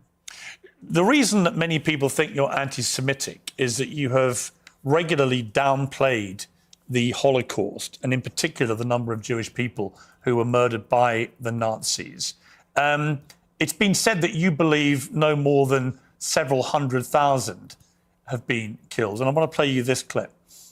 People talk about, well, what about the gas chambers? Well, to the extent that that's real, I find that hard to believe, but to the extent that's real, there have been atrocities committed and genocides committed in all times and all places. Let's acknowledge why Hitler casts the long shadow. Because that confers a political benefit upon Jews. That's why. It doesn't really sound correct to me. Wait a second. It takes 1 hour to cook a batch of cookies, and you have 15 ovens, probably in 4 different kitchens, right? Doing 24 hours a day, every day for 5 years. How long would it take you to make 6 million? I don't know. It certainly wouldn't be 5 years, right? The math doesn't seem to add up there. You think that's funny? It's funny. It's amusing what you're doing because, that one was a joke. But do you want to talk seriously about the Holocaust? I do, actually. I do, because I just find it extraordinary that you would think this is not me, though. This is them. This is nothing to do with me. Why, too soon? Is it too soon to make jokes? Let's go. Yeah, you have to call. See, the reason Piers Morgan is asking this question because he thinks, genuinely, that he's going to just simply back off. That's why he's asking these questions. Is it too soon to make jokes? How many people do you think died in the Holocaust? How many Jewish people? I don't know. I'm thinking maybe 7 million. What's the number? 6 million, something like that. So you 8 million? You concede that 6 million Jews died in the Holocaust? Possibly more. Possibly, we're discovering all the time. So it could maybe even be more than that. So why have you doubted the numbers in the past? I'll tell you why. I really think that every death is a tragedy, however many Jewish people died in the Holocaust. And I'm not a World War II historian, so I'm actually open to believing the official narrative, and I've read some of the conspiracy theories. And to tell you the truth, it's a rigorous debate. But what's interesting about this is in many countries, it's not even legal to talk about it. And that's really where my interest in the Holocaust begins and sort of ends, to tell you the truth, is that if you wanted to question the number, you would be put in jail in about, 17 or 18 European countries. And I think that's really the more interesting conversation, which is that this is almost like a religious dogma in the West. No other genocide, no other atrocity is treated like this. Could you imagine if in the United States they said the number of Palestinians killed in Gaza is 100,000, and if you don't say that, you're going to jail, you're banned on X, you can't have a job? That's the part that's totally insane. And a lot of people, they can't even make up their minds. I think it's actually done a disservice. If your goal... Yeah, the problem with this is, he has a great point, Nick Fuentes, that it doesn't matter if, it matters the fact that people die. That's one thing. However, when it comes to the numbers, right, it has nothing to do with the number, but the principle of the freedom of speech.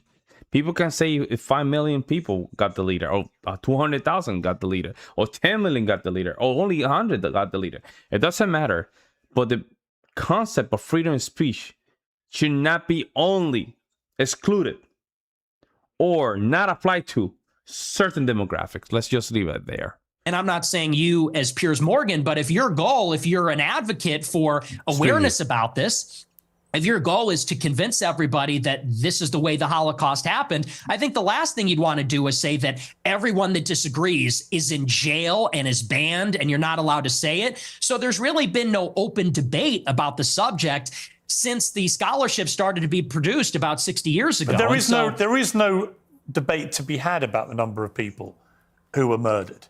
Even the Nazis in the trials after the war confirmed the numbers. The amount of documentation that was recovered, notwithstanding the attempts by the Nazis to destroy it, the amount of documentation that was saved and preserved and used for trials and for historical record is unprecedented in the history of mass slaughter of human beings. So we have a very clear idea of how many people were gassed to death in the gas chambers.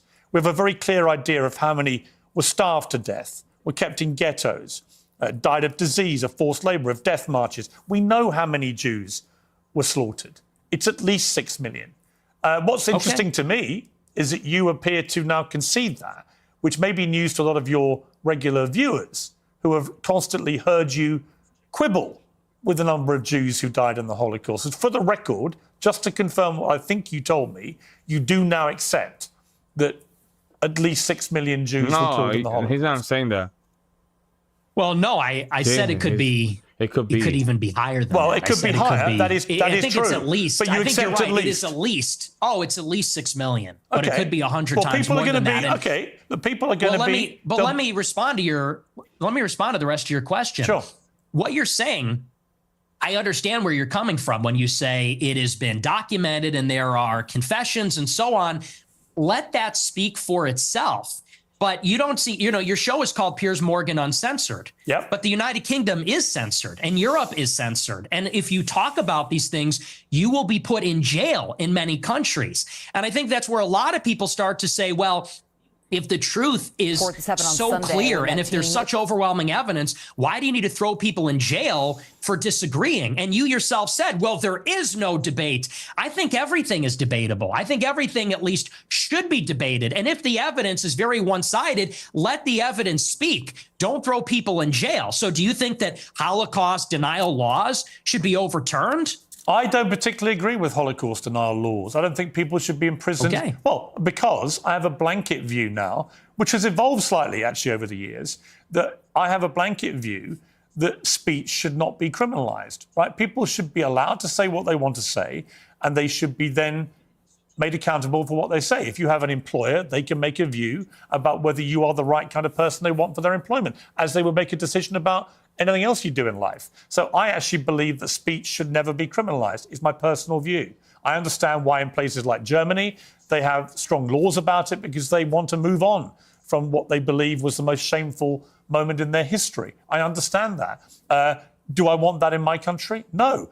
Am I appalled by what has been going on with free speech in the United Kingdom in the last 2 or 3 years? Absolutely. It is ridiculous that people have been frog marched to prison cells for stuff they put on social media. Yeah, but you playing the devil's advocate here as an interviewer. It's not the interviewee and interviewer. Oh, the person doing the interview. It's not helping. It's not helping, right? At some point, at some point, when it comes down to this kind of cultural war, you have to pick a side. Because if you're still in the middle, you're still in the left. If you're still in the middle, you're still in the left. Why is that? Because a lot of the right-wing folks don't agree with the left position. So might as well just be on the left. At least with the right, you're securing a better society. I mean, even, I'm going to put it like this.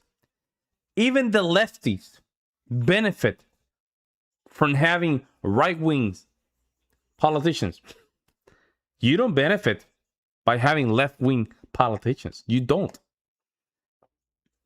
Societies are more dangerous when you have a left-wing politician. They print way, way too much money. Right? Like they increase the government. Right? They hate you by being Christian or conservative, matter of fact. How can somebody tells me how having a left-wing politician and playing devil's advocate on a lot of these interviews do help with any kind of agenda? Not even that. Happens to be that Piers Morgan is a simp because his wife dreams of just, having a lot of fun with someone, his folks cleaning the pool, I guess. It's some weird stuff, allegedly, right? Allegedly. But at some point, you have to choose a side. That's what I think. You cannot be playing these devil's advocate kind of interviews. Right, so yeah, I do. I think what is more interesting to me about our exchange is I was not expecting you to go the opposite way. I was not expecting you to be so emphatic that at least 6 million Jews died in the Holocaust. And there'll be people watching this who I think will be very surprised by that, because you have built a reputation for being, if not a Holocaust denier, then somebody constantly questioning in a downward way the number of Jews who were murdered. That doesn't appear to be what your position is now. No, and here's what I would like to see for my entire career. When I started my show, it started with a good faith inquiry where I was questioning a lot of these narratives. And I said, what is the answer on the other side? But what I found is that the answer was criminalized. So when you would talk about anything regarding Jews, Israel, the Holocaust, you could be in favor of the official narrative on those things. If you went against, you were banned, censored, and in some countries jailed. And so I actually haven't made up my mind on that because that's not really a matter of interest to me. And there's a lot of analysis and scholarship on both sides of the issue. And I've read both sides of the issue. And honestly, unfortunately, it's hard to judge because there has never been, there's never been a debate on it. And there's never been a debate because of the stigma, because of the censorship. And I think that leads a lot of people to say, well, what do they have to hide? Because you can say on your show, well, I'm personally against Holocaust denial laws, yet they still persist and the social consequences still persist. And I think that is the anomaly. And people have to wonder, okay, why is it that way? And what I said in that clip is the reason the Holocaust casts a long shadow is because it confers a political benefit upon organized Jewry. That is what they always fall back on. They cannot be criticized. They cannot be named. They cannot be talked about lest there be another Holocaust. And no other tragedy is treated that way. And no other ethnic group has a get out of jail free card. Just play that. Anti-Semitism and Holocaust. You can do whatever you want and defend all your actions. That's the part that people are getting upset with. That's the problem. I don't know any right-minded person who believes that Jewish people weaponized the Holocaust for their own personal get out of jail free or whatever you called it. You don't know anyone that does that? That believes that? I'm sure there are some people that do that, but it's such a ridiculous generalization. You know, the truth is that most Jewish people have lost relatives in the Holocaust. In fact, I want to play you two clips. One is where you talk about Adolf Hitler. Hitler was a pedophile and kind of a pagan. It's like, well, he was also really fucking cool. So, time to grow up. We're not children anymore. Am I right? Am I right? Am I right, boys? Am I right? Let's go. He was also really fucking cool. Do you regret saying that? Saying a fact? No, that's absolutely true. You think Hitler was very fucking cool? Yes, I do. One of them, and I'm tired of pretending he's not. Well, to be honest, this is the problem. You see, it's a bit like when you just say I'm a racist. You're a racist who thinks Hitler's cool, but you're not anti-Semitic. If you're a Jewish person watching this, what are they thinking? I'll tell you what they're thinking, because I've got a friend of mine called Danny Finkelstein, who, when he heard I was interviewing you, he's a Times journalist in the UK, very eminent journalist here, and author, who wrote a book about his own family's experiences at the hands of Hitler and Stalin, because he also told Tucker Carlson that you admire Stalin. But let's just take what Danny said here. Hi Piers, it's Danny Finkelstein here. As you're interviewing Nick Fuentes, you might try suggesting to him that he reads my book, Hitler, Stalin, Mum and Dad. It's called Two Roads Home in the United States. Since he says he's on Team Hitler, you might like to ask him about the fact that Hitler arrested my mum, tried to starve my mum to death, did starve my grandmother to death, sent my great aunt to the gas chamber, my great uncle, my cousin. My grandmother on my father's side ended up being one out of 7 children, the only one that survived the war. So you might ask him whether he wouldn't rather be on Team Mum rather than Team Hitler. And as for celebrating Stalin's birthday, well, Stalin took my father, sent him to a state collective farm, sent my grandmother and to a state collective farm, sent my grandfather to the Gulag. You might try asking him why he doesn't celebrate Dad's birthday rather than Stalin's. It may all be a big joke to him, but he complains that he was 18 when someone tried to cancel him. Well, Stalin and Hitler arrested my mum and my dad when they were 10 years old. So perhaps he might like to reconsider his joke. See, that's the reality of your jokes, although I haven't ascertained yet whether you are joking when you say that Hitler was very fucking cool. Are you joking, or do you actually think he was very fucking cool? The most genocidal monster of the last 150 years?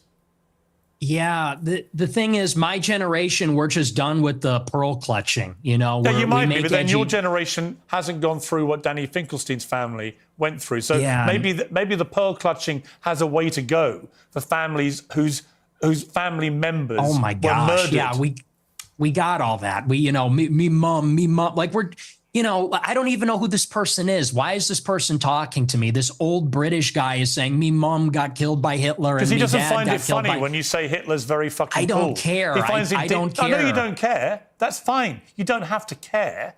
But he does care. Does that guy care about America? Does that guy care about me and my country and my family? No. He cares what you, a prominent conservative in America, has to say about Adolf Hitler. Now, what do you mean by Hitler is very fucking cool? Because I think he's very fucking a monster. Okay. And that's a clip. I think he's very fucking a monster. Do you hear yourself? Yeah, I mean, do. Can we all grow up? I do. Can we all grow up? He murdered 12 million childish. people. He murdered 12 million people. What is very fucking cool about that? Oh, okay. Okay. Here we go. Edits, it's just cool. The uniforms, the parades, it's cool as a guy. You look at World War II and it's fascinating and it's interesting and it's compelling and it's cool. And, we're just tired of saying these kinds of things. We want to talk like real people and give our honest opinions. And then we literally get an old Jewish guy from England who's going to say, oh, that's not very funny, mate. Me mom. And it's like, shut up. Like, no one is in favor of genocide. So let's just get that out of the way. We're not in favor of a Holocaust or genocide. Do you think if half your family had been wiped out by very fucking cool Hitler, you'd still think he was very fucking cool? Or would you think that actually he was a despicable monster who murdered 12 million people, who targeted people because they were disabled or Jewish or Romani Gypsy or whatever it may be, and that he systematically destroyed people, incinerated them in gas chambers? Do you think that you would find it very fucking cool if your family had been through that? Or do you think you would find it very fucking disgusting? And perhaps moderate the number of times you laugh about it, or want to joke about it, or want to abuse someone like Danny Finkelstein, who's written incredibly powerful books about what happened to his extended family at the hands of the Nazis and your other hero, Stalin. See, my point to you, Nick Fuentes, is that in parts of this interview, you try to come across as moderate, but every now and again, the mask slips. And it slipped again here with what you say about Hitler. There's nothing very fucking cool about Hitler. We know that from history now. We know what he did. You've already conceded that he murdered at least 6 million Jews. So when you say he's very fucking cool, Jewish people watch this and go, this guy's disgusting. Bro, why would you say this we about don't someone hear it. who perpetrated such an evil? And what's the real answer? Why do you? Is it just for clicks? Is it for money? Is it just for fun? For shits and giggles? What is it? What motivates you to say something like Hitler was very fucking cool? It's for this. It's for all of this. And the lack of self-awareness is amazing. You're a boomer. You're a 60-year-old boomer. And we've spent maybe 3 minutes on you saying, he's a really fucking monster. He incinerated people. And I'm sitting here saying it's not that serious. It's not that deep. And not that and what serious. I'm getting at. Not that serious. Do you want to say more about he's a monster? You're not a kid yourself anymore. You're not a teenager. I know. Right? You're nearly 30, to be clear. Yeah, okay? You're a fully formed adult who has sign a brain. language, guys. This is all sign language. And at some stage, that brain is taking you off these rabbit warrens. Is this an interview or is this a lecture? Can I respond to what you're saying? I want you to explain why you think it's fine to say how fucking cool Hitler is and to dismiss the very powerful. He's just very good, little bro him or little like basically being my father right now.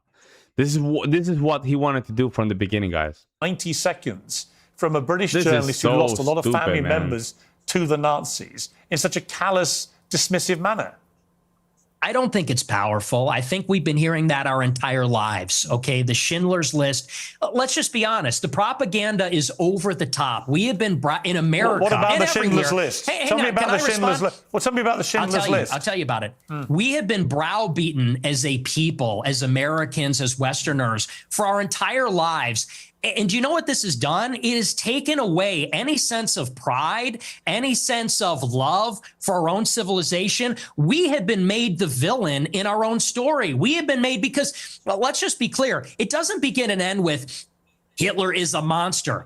This has been the political narrative, which is why we have thrown open the borders. This is a political narrative, which is why we can't be a conservative society as a whole anymore, why we can't be proud of Europeans, why we can't be proud of being Christian, because they've told us if you're too white and too proud and too Christian, it's going to lead to a Holocaust. And so my generation, our entire lives. Honestly, Nick Fuentes, and that's why people like me. That's why I'm popular, because this is bullshit. Honestly, yeah, it's a crock. We don't want to hear any more. There you go, Nick Fuentes. Come on now. I'm glad that now he's defending himself, because what Piers Morgan is trying to do is basically control the conversation, get to a point where he will get some of these, I will say, it's mainstream media and talking points, pat in the back kind of a thing.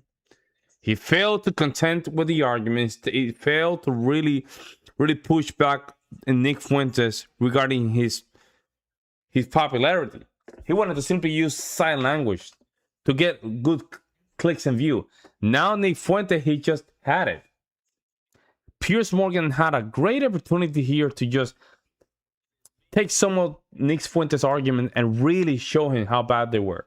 Clearly, he failed. What you just said is a crock of shit. Whoa. And you it's know true. it. It's called the open society. In your gut, you know it is. You weaponize this stuff. You weaponize this stuff for money, but you know when you say something like what you just said. I'm banned from banking. I'm banned from banking and credit cards. You know who you're talking to? Yeah, I do it for money. And by the way, how much money you make? Your company's worth $100 million. Your company's worth $100 million.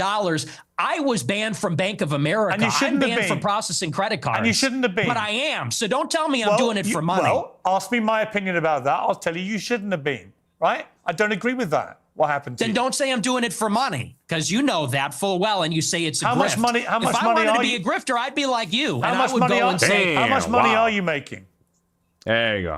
I'm making a lot of money now. Yeah. Now that I'm the #1 live streamer in America, because people agree with me more than they agree with you. We're tired of hearing about slavery and the Holocaust and Jim Crow. We're done hearing about that. You guys overplayed your hand. I'm not done hearing about that. Okay, well, your generation's on the way out, and Generation Z is coming up, and we're finished with that. We're ready to take our country back. I've got three sons. We're not listening to crying minorities anymore. I've got 3 sons, and they don't share your views about slavery and about the Holocaust. They can have decency and compassion and humanity about some of the worst things that have happened in the last 150 years or more. They can do that, and they can also have concerned views about issues like immigration and other issues. The two things are not mutually incompatible. You can have different views about different things. It's your lack of humanity and compassion for people about things like the Holocaust, about slavery. It's that people find so contemptible. And I don't understand why you need to do that. Again, I just ask you, is your motivation financial? Is your motivation for fun? What is the motivation for saying these give a damn. outlandish things, which you don't need to say, and which I suspect, I don't know, but I suspect a lot of it is performative. So what is the motivation? I'm an iconoclast. The Holocaust is not my religion, and it is treated like a religion. It is treated like a religion with dogma, with blasphemy laws, and that secular religion says, and you say that's a crock of shit. It's intentional. It's called The Open Society by Karl Popper. It's by these architects of the liberal order after World War II. They got together and they said, how can we make sure that Hitler never happens? How can we make sure that totalitarianism never happens again? And they came up with the consensus, which is that we need to take down nations, religions, fathers, the authoritarian personality. We need to be empathetic and altruistic. We need to be diverse and pluralistic. And that experiment isn't working. And I'll tell you the truth. Right now, and you can laugh at this, you can scoff at this, our people are being genocided in our country. 50% of the live births in the United Kingdom and in the United States are non-white. In 100 years, my ancestors, your kids who are so empathetic and compassionate, they're going to be a minority. They're going to be a minority in maybe a Muslim country, an Indian country, an Hispanic country. And these Jewish people that are 100 years old talking about my grandparents and the Holocaust, they don't care about that. Actually, they like to see it. At the SPLC, they're literally counting down the days until whites are a minority in America. So forgive me if I don't believe them when they talk about compassion.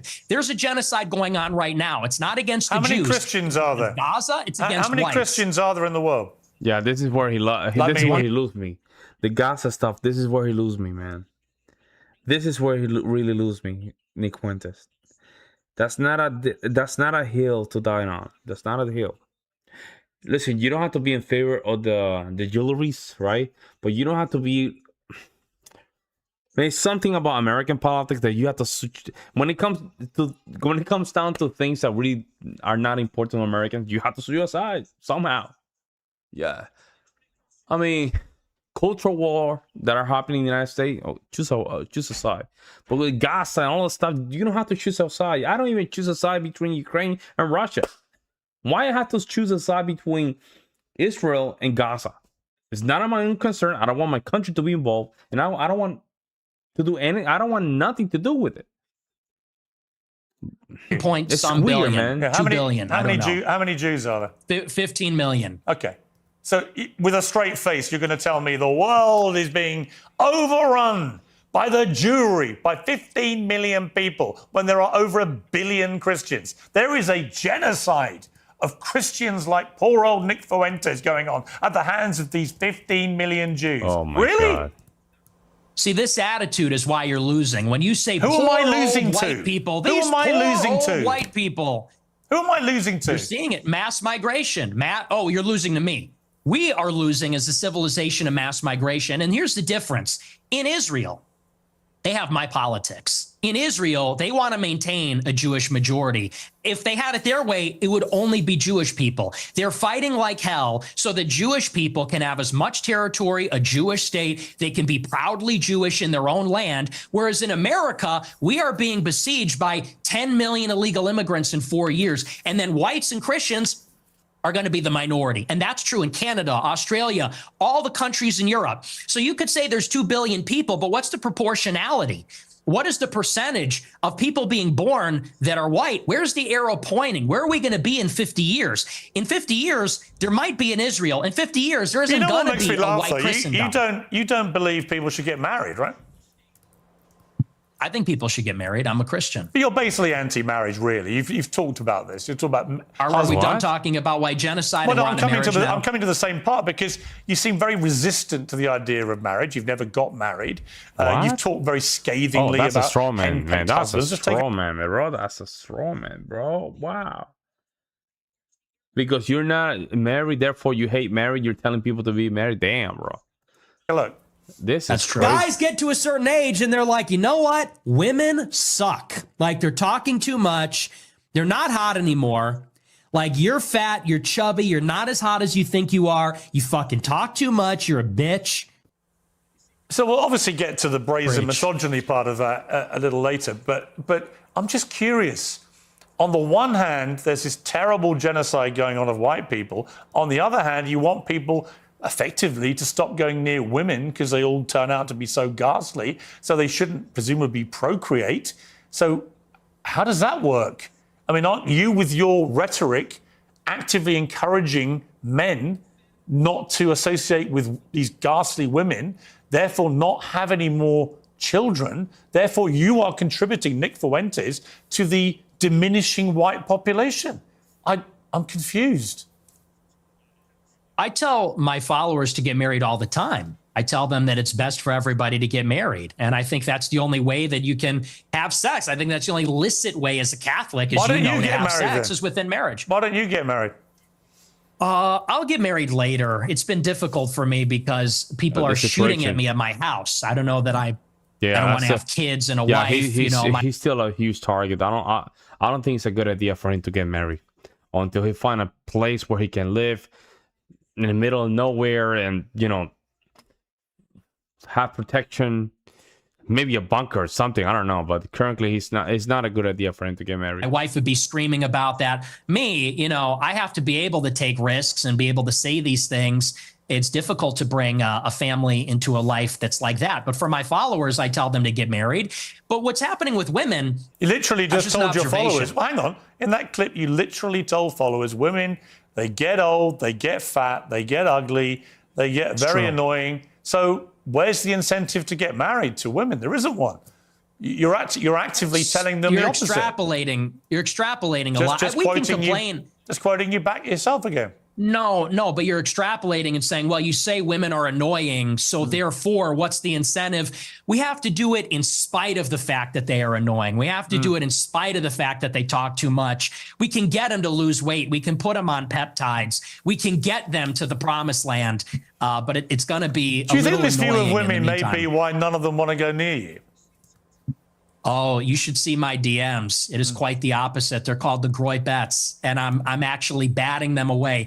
Granted, not all of them are attractive. Some of them are attractive. Are you actually? Look, just to clear up one of the many theories about you, I've no idea what the answer is, and you haven't got to answer. But are you actually attracted to women?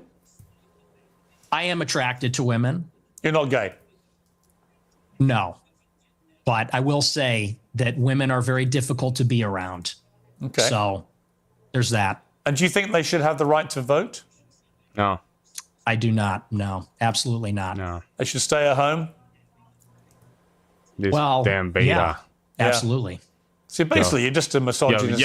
Piers Morgan, you're such a beta, man. Oh, my God. Such a simp, bro. I can't take this anymore, man. This guy's simp. I'm going to keep watching. Dinosaur, aren't he? This guy's a simp. For a young guy. Yeah. I mean, I know I'm the boomer. I know I'm the boomer here. Yeah, you but are. But actually, you're a 27-year-old dinosaur, aren't you? Aren't you, Nick Fuentes? All women. I am. All women are annoying. All women grow old. They all get fat. Says the guy. Have you ever had sex? No, absolutely not. Wow. Says the guy who's never got laid. Wow. That's the thing, though. You boomers, it's always think you're an expert laid, in women, free love. Given you've never got laid? Yeah, we are going back to the Stone Age. You're absolutely right. This, you're talking about empathy, and your kids are empathetic, and they would never laugh at a joke about the Holocaust, and you're a misogynist. You're a simp yourself. You're totally henpecked. That's the problem. So we are going back to the way Let me play another clip of yours about women. A lot of women want to be raped, and when I say raped, I mean like that sounds bad when I say it like that. But there's like a lot of women that really want a guy to beat the shit out of them. But also they have to pretend, but part of it is they have to pretend like they don't. You think women want to be raped, do you? That's what the studies show, Piers. That is what these statistics say. But that's what you believe, They have is it? fantasies. There's a fantasy. It's different from a fantasy, right? They're different. Fantasies are different from the reality, Piers. I know you're a boomer. I know you're a boomer. I know you cannot understand this, but fantasies are different from reality. They have fantasies about it. I don't think that they want to actually get raped, but there's a study out there. Yeah. Get ready for this. It says 62% of women have rape fantasies. And if you read anything that they're reading, if you watched what they're watching, what do you think 50 Shades of Grey is about? What do you think Twilight is about? Exactly. I mean, that's just true. Yo, Twilight's crazy because Twilight is actually targeted, in my opinion, based on what I'm looking for, high school Females, man. This is where I'm not gonna get into this right now, but that's the target demographic. You think women want to have the shit beaten out of them, as you said? Oh my God. Yeah, and it's very disturbing, but it's true. Do you think your views on women might change if you actually ever had a relationship with one or had sex and actually had a proper relationship? I mean, people say the reason you're so angry about women is you're basically an incel. Well, I'm not angry about it. You sound very angry. You sound very, very angry about women. They get I'm passionate. It's an issue. You're I'm not passionate. about. You're sounding very bitter about women, as if women have done a terrible disservice to you. But when you don't have relationships, you don't have sex, when are they doing these terrible things to you that's made you so hateful towards women? I'm really curious. Was that? I don't think that was a hateful clip. I think I was laughing. I said they want men to beat the shit out of them, and that's just true. I mean, when you look at the state of modern women, all they do is lay in their bed, doom scroll. They're chilling out. They're getting a little fat. It is what it is. I don't know what the average weight is, but they're getting a little heavy. And any guy that is playing the field these days will tell you that. I mean, and I know a lot of the Chads. I am an incel. I'm friends with a lot of Chads like Bradley Martin, Clavicular. They agree with me. You know, there's sort of like this alliance between the guys that don't have sex and the guys that get the most sex. We know what women are about. It's the guys in the middle. Guys like you in the middle. It's the beta male orbiters that say, she's amazing. You're a misogynistic pig. Because I don't know what that is. I guess well, come on, let me explain to you what I think it is. I think when a 27-year-old guy who's never got laid, never had a meaningful relationship with a woman, says that women shouldn't be allowed to vote, they should stay at home, that all they do is fantasize about being raped and being beaten up, that's what they want, that they're annoying, that they get fat, that they get ugly. That's a misogynist. Now, you may not understand it because your knowledge of women is so incredibly tiny, but actually you are the embodiment of a misogynist. It couldn't be clearer. And if I was in a way, you have the deep-rooted misogyny of some of the actual boomers I know. Yet here you are, 27 years old. And most of the current studies show that a lot of men are really disenfranchised from society, no longer have physical relationships with women if they've ever had them, never associate with women, and build up instinctively misogynist views about women.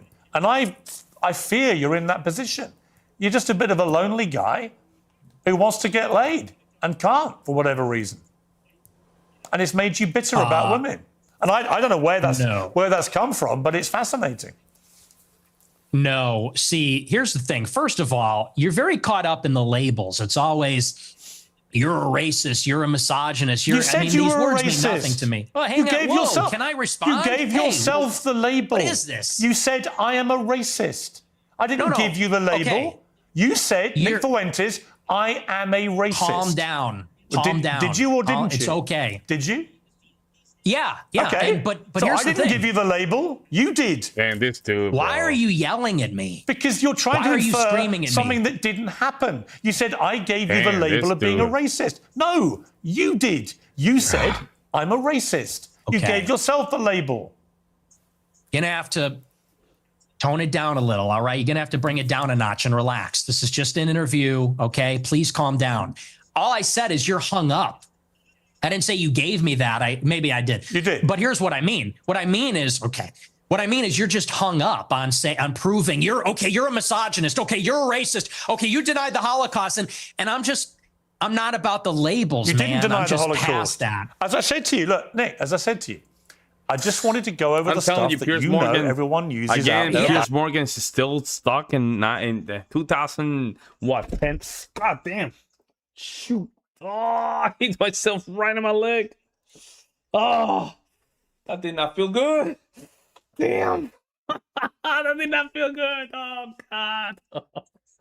Okay, God, I'll do a better job next time. That was God basically showing some kind of, discipline on me.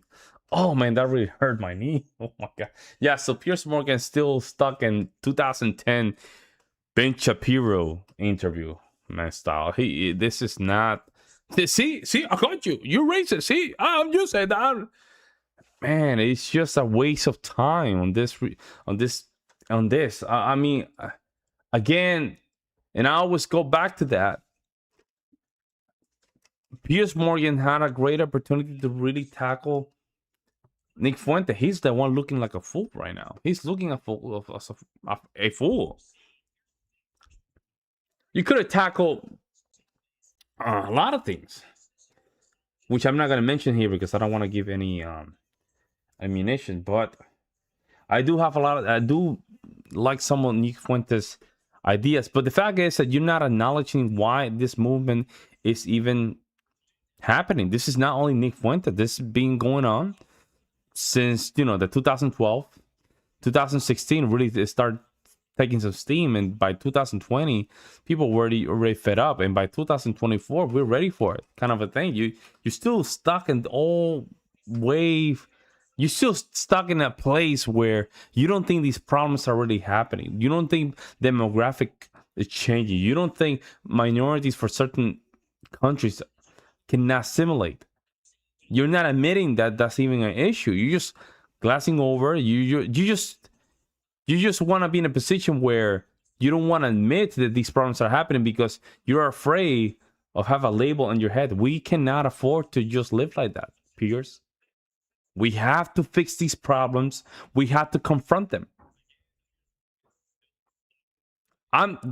Listen, guys. Even in Puerto Rico, where I'm from originally, I don't want to see Puerto Rico be in a position that culturally is going to hell. I don't win. And, I don't want to say this, but this is funny because I noticed it. We took a lot of European heritage practices that really kept the culture in check. That, Puerto Rico used to be very highly religious. Not anymore.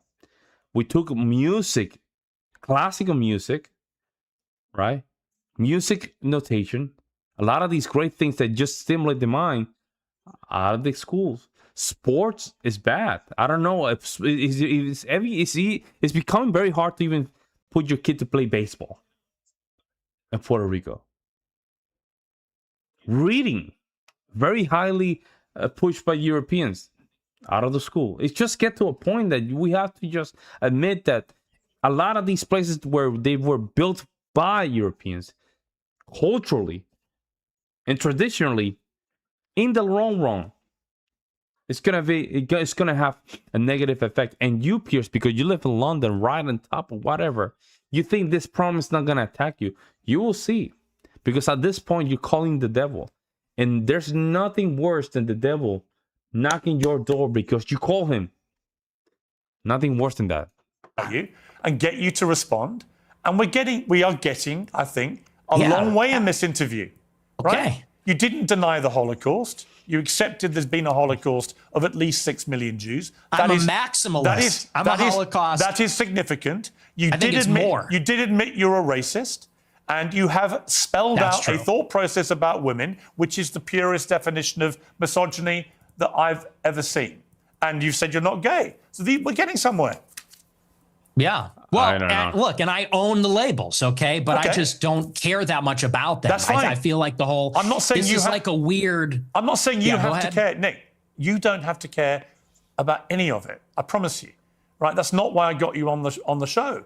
I wanted to give you a fair crack, which I think I have. We've gone over a lot of stuff. We've got a bit more to go on. I genuinely don't think I've ambushed you with anything you couldn't have been expecting. No. I don't think I've been overtly hostile. In fact, when you've asked me to calm down, I've calmed down. I don't want to have a hostile, angry, shouty match with you. I simply want you to spell out exactly what you've meant about all these things, and people can then be the judge of them. So let's take another break, and we'll come back and talk about Donald Trump, Tucker Carlson, Candace Owens, and others.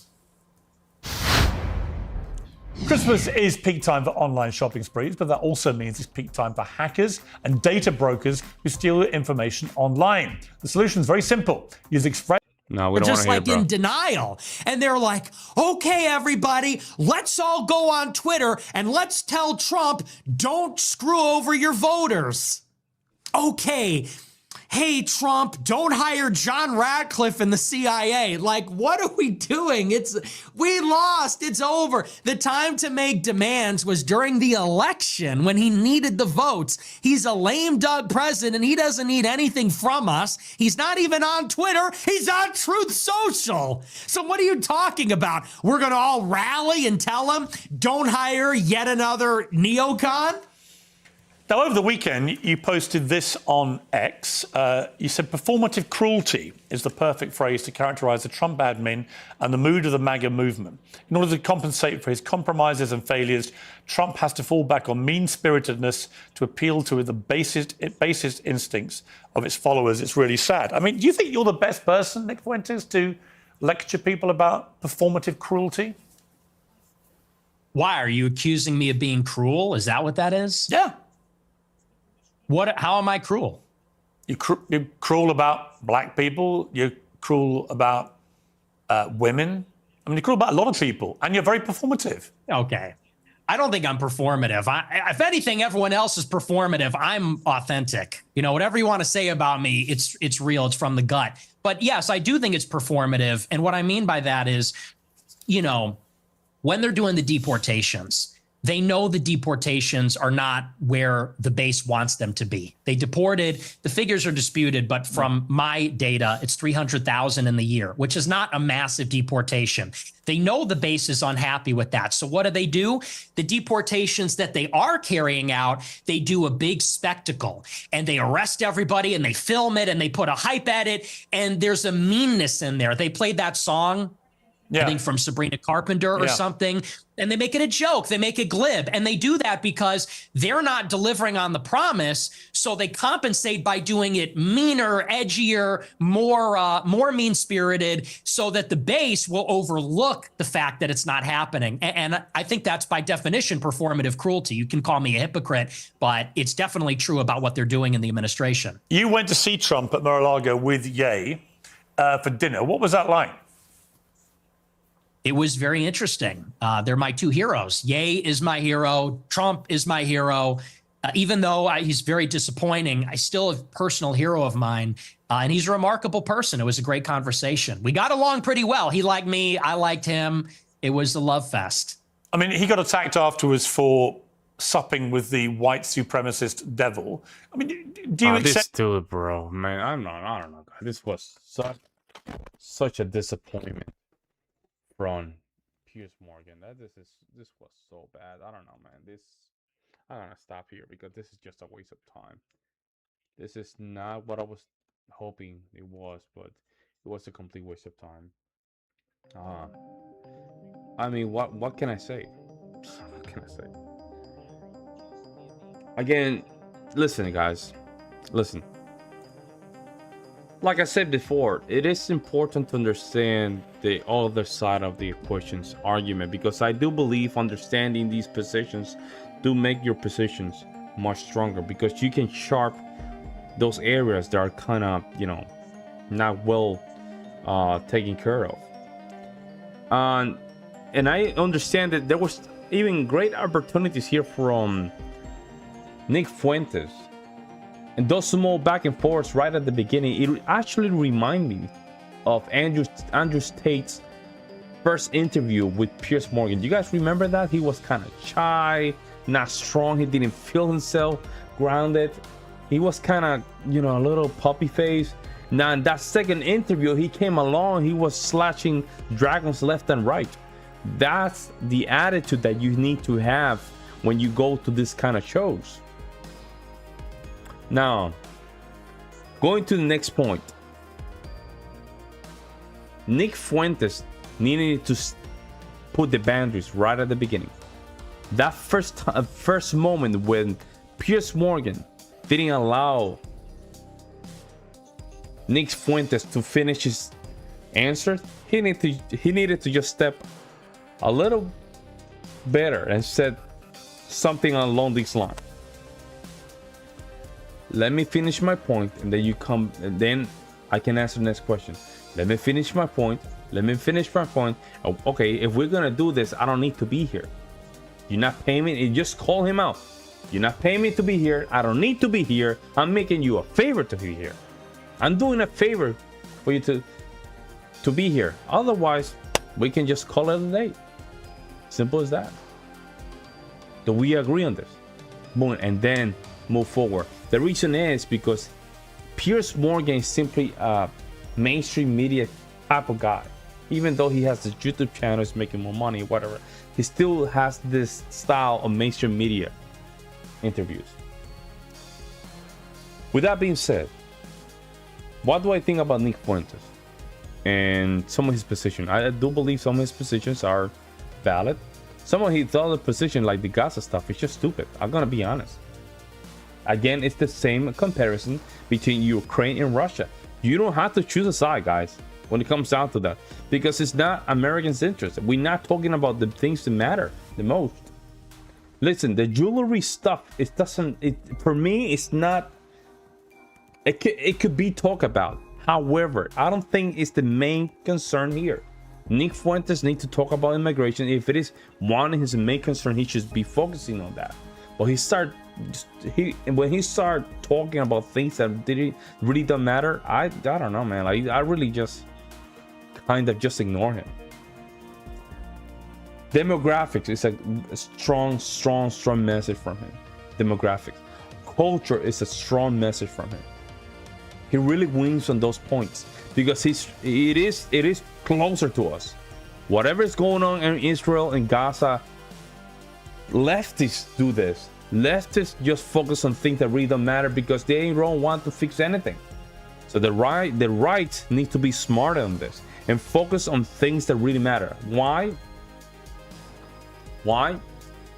Because in that way we can get more stuff done nationally, domestically, instead of internationally. Because we cannot really control it. We can't. We can control what's local. We can control what is close to us. We can control what we can see and touch. Things that are outside the United States is very hard to control, guys. And for me, it's a losing message.